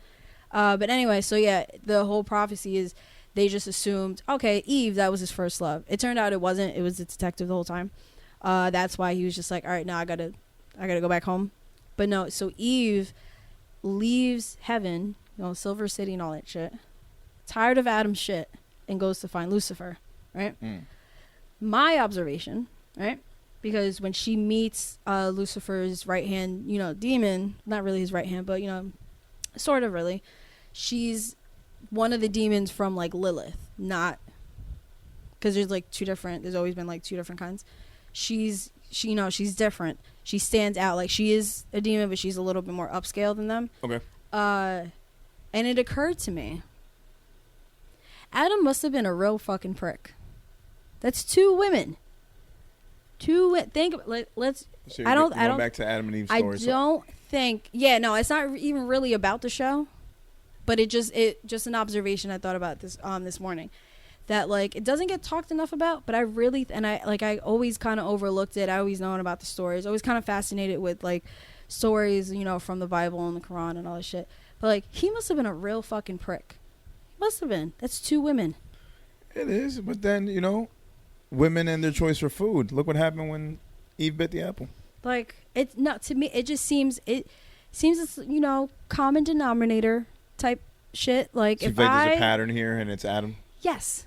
So yeah. Adam was Adam was the first toxic men nigga? aren't shit. Men aren't shit. Let me stop. No, I'm joking. Adam was the first ain't shit nigga? Yeah, no, he was. Because if I was, and if you don't have a sense of humor, don't comment on this. And Eve was so innocent, right? If you don't have a sense of humor, don't comment on this, please. If I was a God, Yahweh, Allah, whatever, choose one. If I was any of them, I'm sorry, I would have dumped I would have literally crumpled Adam up, threw him Kobe style, and then just grabbed somebody and just made a new guy. Just made a new guy, huh? Yeah. Mark. Just saying. Mark and Eve. Yeah, Mark and Eve.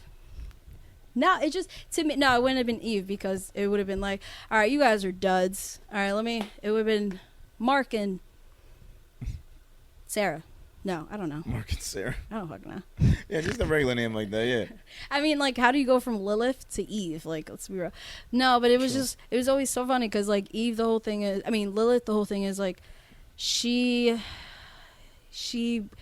what was it? She was, like, this temptress, and, no, she was a whore, and she just didn't want to be, like, told what to do. She just, she wanted free will and all that shit, right? Right. Which, technically, that's what Eve wanted, too, but she just did it a little bit more innocently, as they made her look like an idiot, where like Eve was the idiot, Lilith was the rebel in that sense, right? But to me, Lilith, it sounds like she just wanted to live her best life, her best whole life, her best whatever life. But then you have Eve that, like, they played her out, right? Mm-hmm. She gets tempted by a fucking snake. Like, what is that? And then all this shit, like, no, I just think he was a dweeb. They should have they should have just made somebody else. Like, he couldn't keep his first, like, bitch happy. Like, then you got Swag said John around me, so now I can't stop using John. So you get the second John that just, he can't keep fed or occupied long enough for, like, to keep a snake away from her. Like, so it's just one of those things. It's like, fam. Okay, I see. Yeah, do you see what I'm saying? All like, right. it has to be, like, and it's crazy to me because this whole thing, Valid like, points. women, you're either what is it, a whore or Prude. Yeah, or like you're just not smart regardless though. Oh, okay. But I just think, like, yeah, they're useless, and the You're whore, airhead, the you're prude. bimbo. Yeah, like, but there's always that bad thing about them. But then at the same, about us, and we've always been put down. But now I'm just saying, like, no, I'm not taking the shit no more. I'm just not. Like, it has to be Adam. It had to be. There's common denominator shit. Like, there's no way these women were made for him, from him, and somehow they still weren't, right? He still found an issue with him. Yeah.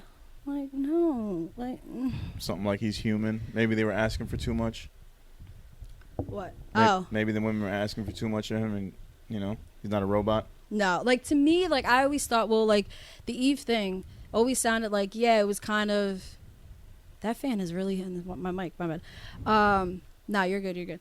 So to me, it always felt like Eve kind of did it on purpose. Eve bit the apple on purpose? Like, I mean, she got, like, she did it, but then I feel like she bit it and then handed to him, knowing, like, if I'm going down, nigga, you going down too. Oh, but she made that choice once she talked to Snake, I believe, right? Mm-hmm. The Snake. She was ready to risk it all for that snake. she really was. But it was just funny to me because I just always felt like they really, like, it doesn't get talked Adam does not get talked enough about, unless it's like an Adam and Steve type thing. But, like, it just, come on, man, it's common denominator shit, and I just think he should have just got crumpled up, thrown away, and should have just came with somebody else. The second time you said common denominator. Just saying. I love how you're always looking for titles. I'm always observing. No, I'm fine with that too. But so that was your observation? That's a good observation. I like yeah, that. I like I that. just think and then I was really, like, just digging into Adam. So it's not what else did I write? I just lost it. It can't, let me find it. It can be deduced that he did not like himself, he was a moron, or a combo of both. Oh, sorry. Who wrote that? That was me. Oh, I'm gonna say that's only some fucking Wikipedia shit. No, that was me. That's some anti-men shit. That's the point. I know. It's terrible. Satire, but Get over yourself. No, it just sounds like if you think about it. You man However, basher. if you really, what is this? You man basher. Oh, look at B. Sorry, anyway, B just hit me up. No, it was, to me, it just comes across that way. If you really look at it, it says more about Adam than it does the women. Oh, here we But we're go. not It ready. says more about. We're not ready for that conversation, but it's cool. And then he goes on, and his firstborn is the first murderer? Like, come on, he really should just been thrown away. I'm just saying. You about to make me read this goddamn story back and forth multiple times and come back next week and argue with you. It was always on Eve, because Lilith isn't really like a thing technically. She was only mentioned like once in the Hebrew shit. Adam. But like she's mainly from, I think, Hebrew or for one of those religions. But she's not like a thing. Like she's not addressed about. She's just like the mother of demons. But she wasn't really talked about. She's not a main character. She just kind of mentioned out there. Yeah, but like super ancient. But yeah, like she just was there. Like it's known, but not really. So Lucifer. But it's been the whole Eve thing. Yeah. Oh no! Oh, you talking about the show? No, yeah. I was talking about like actual religions. No. Actual. I don't get me started. Sorry. No. The show Lilith is. I love how the writers do this, because whenever they mention something, sure enough, 2 episodes later it comes right up. Yeah. Foreshadowing. Yeah. So Eve meets Maze or Mazikeen, who is his right hand, who's also of the Lilith. A demon from Lilith that she gave birth to. So that's her mom. So they kind of talk about her, and then they don't anymore. And then all of a sudden, now episodes late, like Mazikeen's kind of going this thing, like I think being on Earth for too long, she has no idea who she is, like, and she's kind of losing her demon side a little bit. So she's kind of lost and having these human friends and all that shit. So she kind of wants to find her mom, so they explore the whole Lilith path. So they kind of do a flashback between Lucifer and Lilith, where they cross paths, like I think it was like the 20s or 30s, and then you see them actually meet, and then you also see Lilith die. But the way that they go about Lilith, there's a key point I'm not going to mention, but it is pretty interesting the way they do it. It is pretty cool. So when you get to see her like and today, like in present times outside of the flashback, it is yeah. I might be tempted to check this out. Actually, it's a show that I watched. Like I forgot what job I was working at, and a coworker, like I ate lunch with him, and he pulled out his phone. He's like, "Have you ever seen the show called Lucifer?" And I was like, "No, but I guess you're gonna show me." They do have. I feel like it definitely got a whole lot better once Netflix took it. It is a sitcom. So yeah, that's it does have its corny shit. It does have its like Juan was walking to the living room and goes, "The fuck are you watching?" Like it was one of those moments where it's like okay, but there's so many good moments, and then also as somebody who's always been intrigued, like I don't follow shit, but I've always been intrigued by it. Kind of going through that whole story, which they don't get in depth about, but like Michael makes an appearance, you see other angels that I don't necessarily, like they talk about Gabriel, but I don't know if he pops up. Oh, the Archangel? Yeah. But like Michael comes out, him and Lucifer are twins. So there's that whole thing going on. And then it's interesting because like it turns out that he's living in Lucifer's shadow. Because if you think, and it kind of like when that came out, I was like, I mean, if you think about it, yeah, he won, and Lucifer clearly lost, but he does. People talk about Lucifer is still the most talked about guy. Yeah, he's the devil. He's the fallen angel. Yeah, he's still the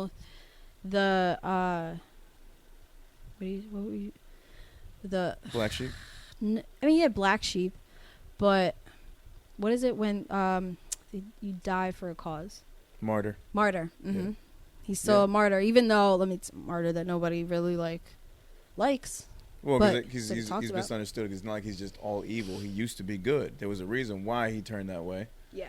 He was bad. It's not like he chose to leave. Mm-hmm. Yeah. So, and that's always been something. But that's why I could see he's like he's reveled as a hero in a sense. Even though it's kind of, but the good people will make it seem like, oh, he's just evil. Don't fuck with him at all. Yeah, nah, he just, because he stood up for his beliefs and was, marked down as like a rebel and, what is it called? I gotta play more Sudoku. I can't think of the word, but yeah. But that goes to show you. You see how quickly that faded too? Yeah. But that goes to show you how crazy it is in the Bible and how they try to make it seem like, okay, if you do this, this, and this, you're good. But if you speak out or if you question anything, That's a no. That's bad. Yeah. You should go to hell. And that is saying a lot nowadays. Yeah, because to me, like, I never really, I don't know. Like, I remember, like, The Bible's weird.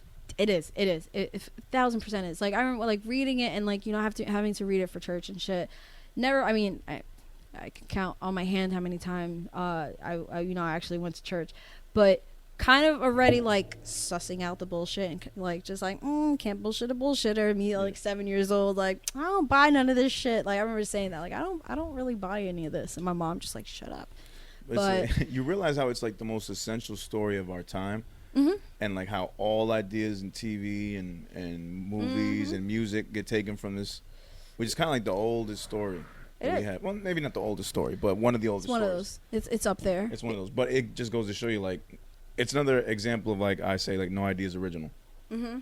Like, a lot of the shit that we fuck with today is just, like, an adaptation from the Bible, or, like, they took bits and pieces from it. Mm-hmm. So it's like, okay. Yeah, because I've always, like, I never really entertained it. It's like, okay, it's the devil. Like I came from a family that practices Santeria. Like, I there's a lot worse than a devil I can fucking worry about. Yeah. But finding Paradise Lost when I was, like, older and reading that and then, like, really exploring it, you know, again when I got into college, there's a note of, like, sympathy that you can have for him. Yeah. Because once you really, like, look into it and you're just like, misunderstood. he was just, like, he was really just fighting for, like, his belief. And haven't we all been there at some point? Yeah, and technically he was kind of right. Humans aren't shit. Like, we really aren't shit. Really look at shit. Adam. Like, let me stop. Look at that. Circling back. I like that. But I am really, really good for those. But anyway, it was just one of those things that is just it's always been funny to me. I need to read that, by the way, too. Paradise Lost. Oh, I know. I wanna actually get it. I got it on the Amazon thing where you can just read it, but I like books. Yeah. So that's the one thing that I've been wanting to get. Maybe I'll get it and then I'll give it to you. Yeah, I've been meaning to read that. My brother put me onto some other books I'm about to check out as well this week. Because this is Paradise Lost. I mean, it's more like it's prose, but I've seen it printed out. Like, I mean, when I had it in high school and in college, no, when I first read it, I don't remember if I was in high school or middle school or high school, it was online. And then when I got to college, my professor just printed out and just had, like, we just had these real, like, just a stack of papers that you literally just, I remember I slammed it on my desk and I fucking woke up my roommate. Like, not thinking, like, oh, it's just papers. It felt lightweight, but that shit really made a thud. That shit made that. Yeah, so I'm sure there's, like, some type of, like, you know how, like, Dante's is kind of thin? Yeah. It'll probably be, like, thin like that, yeah. I think I have Dante's Inferno, too. Another one I haven't read, but I know about it. You can take it tonight. I have somewhere in there, I think. It's from, I bought it when I was in college for a class. There's so much that I would want to just read and just get down and everything. Just, like, I feel like there's never enough time. My whole bookcase is a mess. Ugh, looking at those books. There's so many more books that I actually have in my closet and more that I lost along the way. But even if I don't, I want to get back into reading. But even if I really don't stick to it, like, I just want to be able to have it. I just love books. I'm a fucking nerd. It's nice to just read a book a month. I know. Start with that. I know people that do like 4 books a month. Yeah. My friend Pam, who works for Joe, she's been doing that for a minute. I think she had posted recently, like, she read, like, however many books in, like, the first few months of this year, and I was just thinking, damn, what am I doing with my life? Yeah, I mean, and when you think about it, it's just the same amount of time that you can put towards watching a TV show. Oh yeah, like 1000%. Yeah. If you put a half hour, an hour to reading a day, this is same, and you're done with it. Yeah. Well, but I'll get Paradise Lost, and if you want, I'll give you Dante's if I can find it before you leave. We go find it. Word. I gotta organize my shit. But yeah. That was the shit you watched. In a sense, it was a rant from the shit I watched. But do you want to get into this toxic shit or no? Do we have time? Nah, I mean. We got time. A little bit. How much time we got? A little over 10. Let's do it quick. Let's get into it quick then. All right. Talk about it. So random conversation that came about between Juan and our friend, and he had called his cousin toxic. Juan's cousin, right? Okay. And I chimed in, and I'm like, nah, she's not really that toxic.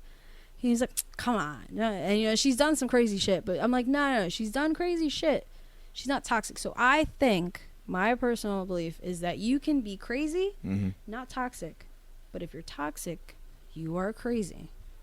So, all right, let's say it again. You can be crazy and not toxic, Mm-hmm. but if you're toxic, you're crazy. Yeah. It's like you can be whiskey and not bourbon, but bourbon is whiskey. There you go. All right, I see what you're saying. Okay, Mm-hmm. can we look up, or can you look up the definition of toxic real quick? I want to see what comes up, and hopefully it, when describing a person. So, yeah, I put it, why are you, why? Motherfucker. Okay, never mind. Dictionary.com. Very harmful or unpleasant in a pervasive or insidious way. Okay, so right off the bat, that's definitely different from crazy. Yep. Yeah, I think you can be Got toxic another without one. being crazy. And But this one, oh, go ahead. No, I think you can be toxic without being crazy, but you also said that if you're toxic, you're somewhat crazy. Yeah, So- I think I feel like it's the next level. Like, you can just be crazy and then you can be toxic. But I think, like, you have to pass crazy first. Okay, so let's just say a crazy ex. Like, let's say, Oh, before you get into that. Yeah. So, a person with toxic qualities as anyone who is abusive, unsupportive, or unhealthy emotionally.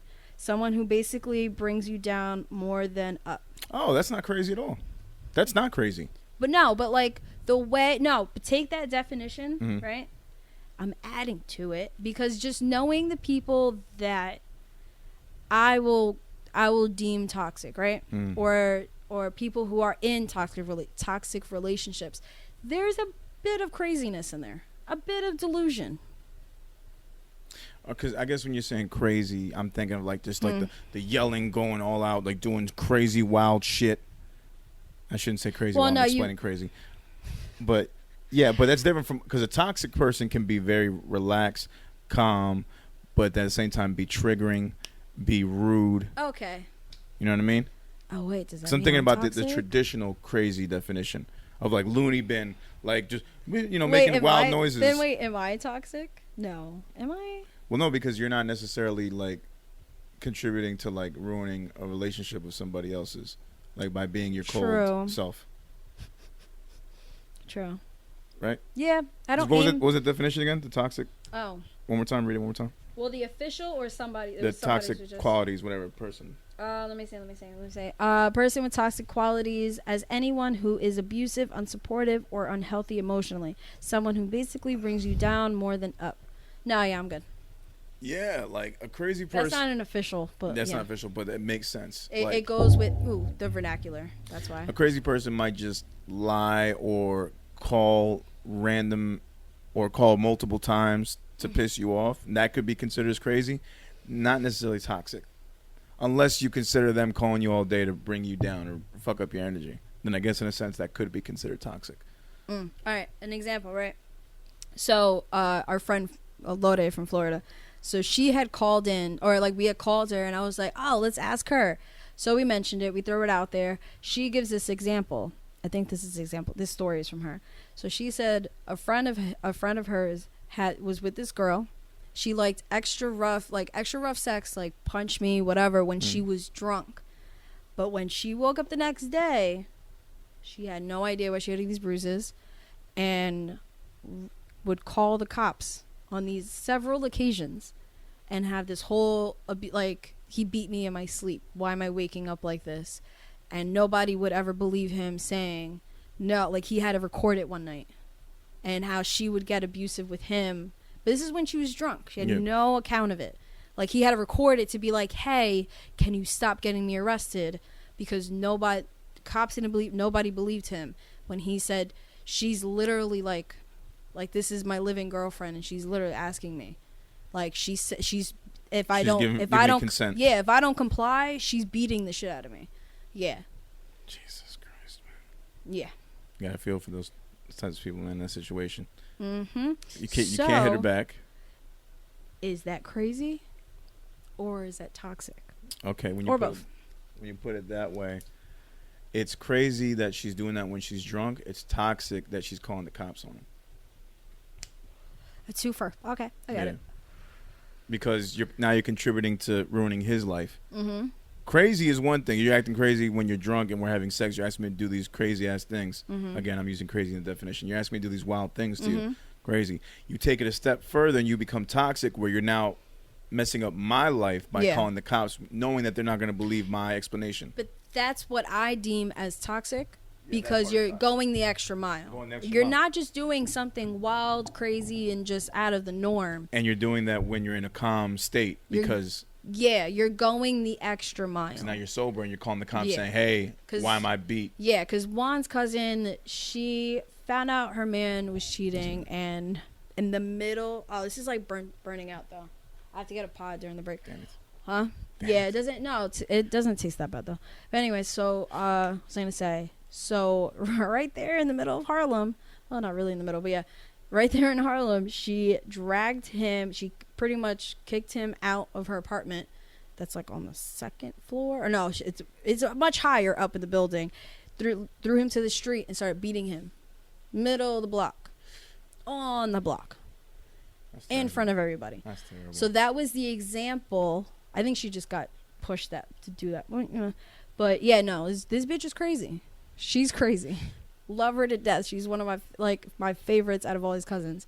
She's up there for me, but that was his example. Like, nah, like his cousin, blah blah blah blah. I'm not gonna say her name. I mean, she's not really on social media, but when she did this to homie, I'm like, nah, I don't know if I would call that. I mean, I wouldn't call that toxic, but look, them getting back together after that's toxic. And then still doing, and him still cheating, and her just like, you know what, I'm gonna do me then.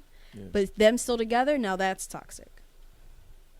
Yeah, continuing that situation, continuing that cycle is toxic behavior. Knowing what it is, and then just thinking, all right, well, if he's gonna fuck other people, so will I. Yeah. But then still acting like it's not happening, even though you guys are doing your own thing, like just them being an open relationship. Repeating the cycle is toxic, and it's also insanity, because you're repeating the same cycle, expecting different results. Yeah. So in a sense, and adding to it too, like, I'm just gonna do my own thing and we'll live happily. It happening once is crazy. Continuing to do it becomes toxic, because now you're really fucking with the other person's mental. So maybe the repetitive act of it is what would be like the insanity. It rolls into toxic behavior at that point. Yeah, because now you're literally like breaking down the person. To me, that's the next level. Yeah. As far as a person being toxic, I don't know. Yeah, I can agree that the person doesn't have to be crazy to be toxic. They can be just very calm, very. Yeah, they just have their ways. Like I can, I think delusion does, like any situation where you're manipulating somebody, that can be deemed as toxic. Yeah. Yeah. But like how? Oh no! But I wanted to ask, like, how do you? Because I've failed to do this in the past. How do you identify this, and how do you walk away unscathed? I don't think you can walk away unscathed, because unless the person, so you're just fucked. Unless the other person can fully acknowledge and agree that they've been toxic. So you're just fucked.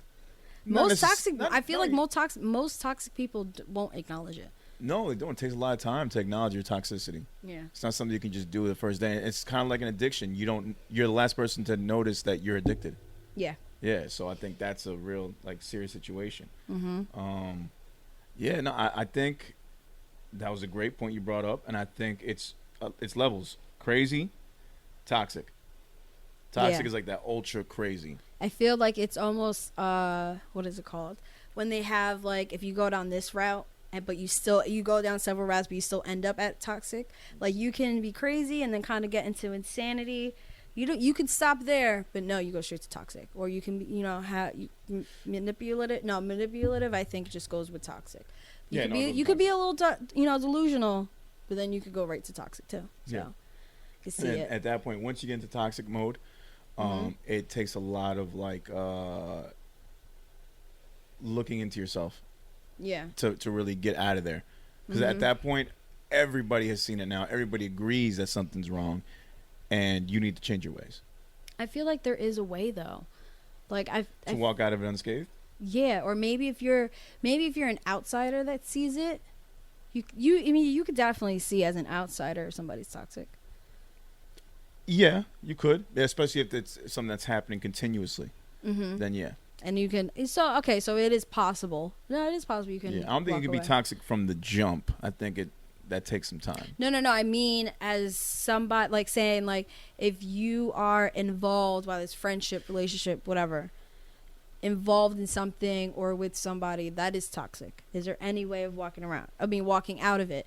But I feel like if you're an outsider to it and you see it, and you're not close to the person that's toxic or the people that are in this toxic relationship, but you can just avoid it. I think you can definitely just avoid something. You can definitely avoid it, yeah, especially if you're not into it. I just realized I kind of like, if you're on the outside looking at it, you can avoid it because it was never yours to begin with. Yeah, because you see the red flags, even when they're not, that's when everything is just out there for, on social media and shit like that. But when you're in it, it's a different story.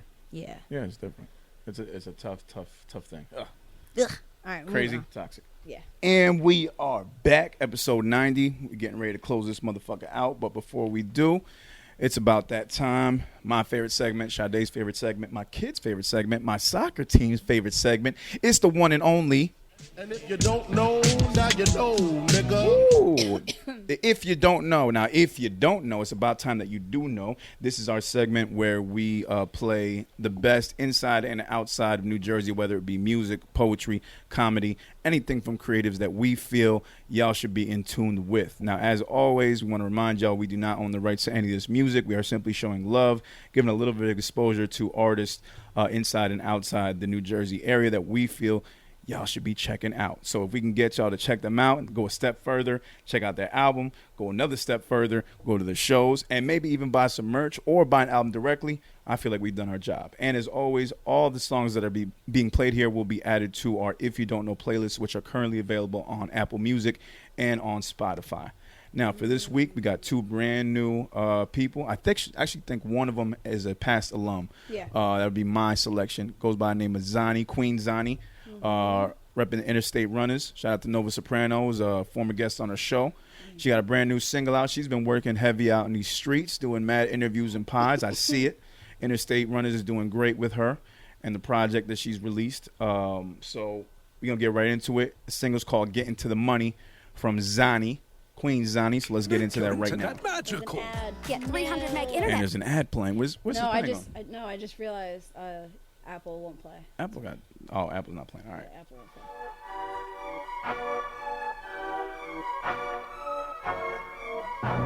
Don't know who produced it.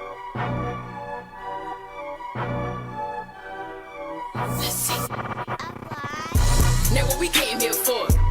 Get to the money. Get to the money. Now what we came here for? Get to the money. Get to the money. Now what we came here for?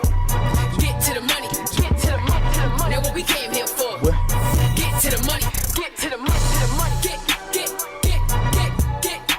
to the money. To the money. My steady stash in my bag. Gotta pay the rent. That 9 to 5 ain't it true. Hustler. Homies in the kitchen whipping work. Whether it be for late or them kicking down the salt. Need a quick flip. Gotta pay my dues, my tuition. Gotta find a way to get my homie off addiction to negativity. If you don't like where you at, they gon' get a team who gon' help you make some racks. You waking up early and going home late. Dealing with baby mamas, your other friends' drama. Your car don't work cause you need a new filter. Your cell phone off cause you didn't pay the bill, bro. Got 3 jobs so your family can eat. You in the studio cause you wanna make it big. You can't make money with a broke mindset, but you can double your bag by building your assets. Invest. Now what we came here for? Get to the money. Get to the money. Now what we came here for? Get to the money. Get to the money. Now what we came here for? Get to the money. Get to the money. Now what we came here for? Get to the money. Get to the money. Get to the money. Get to the money. Through the bag. Get my money never leg. And that was Getting to the Money from Queen Xani. Single out right now on all streaming platforms. Go check that out. Xani, what up? Interstate Runners, Nova Soprano, what up? Sade, who you got for us this week? Actually, this is another. Wait, Is it alum? I think so. In some form or fashion, she was on here. Raquel. Oh, okay. Yeah, Where? Raquel Liane. All right. Yeah. So technically a former guest. And no, and if you don't know, because I think I played. We did play her single. Yeah. And shout out to Malik Morrison as well. Yeah. So she is. I think I gotta double check because I don't. It's kind of cute. I don't remember signing up, but I think I'm on like an email thing, email blast with her. Oh, she did hit me up asking for my email. That's right. Yeah. Man, well, okay. do you have it on your thing or not? Oh no. Well, Malik and I used to always kind of like send emails back and forth, or like sending me beats and shit. So I know he always had my email. No, I'm on Ron's email list, but I hardly check my email. But yeah, I didn't know Ron had. Ron has an email list. Yeah. Fire. Yeah. Shit, I'm about to I ask think he if made it has available on a questionnaire on Instagram. So whoever like responded to it, I added on. That's why I missed it. Damn. Yeah. No, so yeah, because I didn't peep. I would have signed up for that shit. So anyway, I didn't realize. I was just like, what is Raquel? I was about to hit her up. I was like, nah, let me not. I'm not gonna. This is cute. I don't want to fuck it up. I don't want to be all like put her on blast and shit for the email shit. But I thought it was cute, so I seen it. She had dropped this one song. I was gonna plug in. I forgot. Then this one I think came out right after. Yeah, this came out last week on the 17th, like just a few days ago. It's called "Fruits of My Labor," and it has a nice bop to it. I haven't heard the whole thing yet, so I'm kind of it's gonna be a treat for both of us. Who you messing with lately? You know I'm your little baby. Just a little agitated about the way you've been playing me. I can see that you're faking, and the disrespect is getting kinda blatant. Tell me what she's been saying to make you betray the one you have it on. Tell me, did I do something wrong? The situation is too far gone, but fuck that. I'm ready to get the shit back. Fight for it, go blind for it. Damn, should I give up my life for it? Cause I don't work way too much not to see my return on investment. Does she treat you right? Not quite, no. Cause she ain't put the work and time in. She only wants you around when y'all are vibing. And when you wanna run away from me, I deserve a raise the way that you playing around. But you a hater. Yeah, you a hater trying to give away the fruits of my labor. I'm so disgusted, cause she ain't even on my level. Oh my God. Could you at least have done a little better? You can never, cause ain't nobody working through the stormy weather. It's time that I resign, but not before I get shit poppin'. Yeah, you both gon' see that you ain't finna disrespect me. Oh no, tell me, did I do something wrong? The situation is too far gone, but fuck that. I'm ready to get the shit back. Fight for it, go blind for it. Damn, almost gave up my life for it.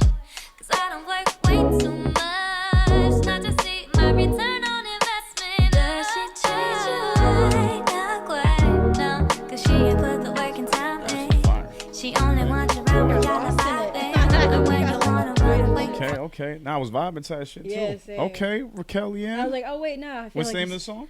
Fruits of My Labor. Fruits of My Labor. God damn, Yeah, Raquel. she had another. The one that I was gonna put. I didn't realize. I thought when I seen the cover when she had put. I thought it because she's been like doing a whole rollout like photo shoot and everything. So I just assumed it was part of the photo shoot, which it was. But it was also promoting the new song. Single. Gotcha. Because the other one is like work hard, play harder, or some shit like that. I forgot what it was. But that one came out the beginning of the month. So I think something is coming. Yeah, because it's. So we'll see either it'll be a project soon or just more singles leading up to the project. But yeah, I'm it's Raquel girl. You got me as a fan, so I'm always gonna be tuned in. Queen Xani getting to the money. Raquel Liane with Fruits of My Labor. Those were our entries this week for If You Don't Know. And as always, If you don't know, now you know, nigga. I didn't know. As always, now you do know, so be sure to check these out on our app on Spotify Music Playlist. And again, if you feel so inclined, please go check them out further. Click that link in their bio. Yeah, download their latest work. Maybe even get some merch. Maybe even go see them at a show. That means that we've done our job as these hosts for this segment, and that's all we can wish for. So we want to wish all of them continued luck and continued success in their fields. keep rocking, keep going hard, keep being creative, keep spitting your heart out, and keep killing it at these shows. Because I know Xani's been doing the work, and we've already learned about Raquel and everything that she does to try to get her name out there. We can respect the hell out of it. We got to bring awesome. It back for sure. And just love the fact that it was 2 females this week. Yeah. So gotta love that. Yeah, and, they're repping hard. I wasn't expecting it because usually like you do one, I do one, but we never had 2. We never had 2 females at the same time. We don't talk about our shit. Actually, until, I think like, last week we did 2. Was it? Yeah, I think I played Emily Murray, Taking It Back. You played Sarayu. Yeah. We had. Was it 2? You had the girl you said couldn't say her name. Saraya. No, that's Saria. Saria. Is that Saria? I wasn't sure. I was Saria. No, but I think that same week I played Emily Murray, Taking It Back. Maybe I'm saying the name wrong this whole time. Yeah. No. You played Estimo. I'm thinking the week before. You're right. Sorry, Shake. Yeah. You're right. No, you good. Go ahead. No, that was it. No, shout out to everybody that's been working hard. Like we see y'all, and we try to push the music as much as we can. You know what I mean? Because we believe in y'all. See, look, I'm thinking that's Sarah, without the H. Sarah, you? Well, it's in there right there in parentheses. No, I know. Remember you? Because you were like, oh yeah. Finally, you have it. One. Yeah, Sarah, you. Yeah, but you said like Sarai. I was like, wait. Yeah, because I forgot now. Oh, that was me forgetting. But no, that's it, man. That was if you don't know. Yeah. So Sade, you got any closing notes on this episode? Men ain't shit. Adam was a weirdo. No, that's all I have. Okay. I would say women ain't shit. Eve was a toxic bitch. We should have never touched that apple. Should never listen to a goddamn snake. Who gets seduced by a snake? Fucking loser. Yeah, who gets seduced by oh, Jesus, shut up. No, but it's just funny. I don't know. We've all been seduced by a snake one time or another in our lives. So we'll leave it at that. No, but I mean... Yeah, no, Adam's a fucking weirdo and he's stupid. Who just takes just an apple? It was the beginning of time. Yeah, also, I always wondered how they looked. Because you ever seen, like, old paintings? You're like, people are fucking weird. They looked weird back then. Yeah. But like Neanderthals? Like, did they look like Neanderthals? Probably, yeah. But, like, if you think about it, not to get gross, but, like that was, like, the first, like, the first occurrence of, like, you know, incest. Like, was that what made us look like this? Possibly. It's weird. But that's if you go off of their shit. And, you know, obviously it doesn't coincide with the theory of evolution. But that's some crazy shit. You make up a human and you make them look like a caveman. Like, you make them look like a... Like, well, they had to look one way, so I think no matter what they look like, we would question it. He just didn't know. He was just like, meh. Yeah. Let me give him a whatever way that humans look like at the beginning, they were going to be questioned. Is it not... I mean, furrowed brow is like this. Like, when you're all... What's it when it sticks out? Not unibrow, but like... I forget the name. It's something... Whatever. But, like... To make a sculpture and it come alive, like... It's a pretty fucked up sculpture. It's too much. We ain't into religion talk. No, go ahead. It was just funny. No, we'll leave it at that. I'm sure we'll get back to that subject though. That seems like something that we'll revisit every few months. Yeah, we probably will.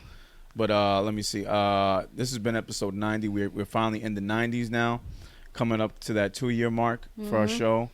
We continue to learn a lot about each other and the industry that we're around every week, and it never ceases to amaze us.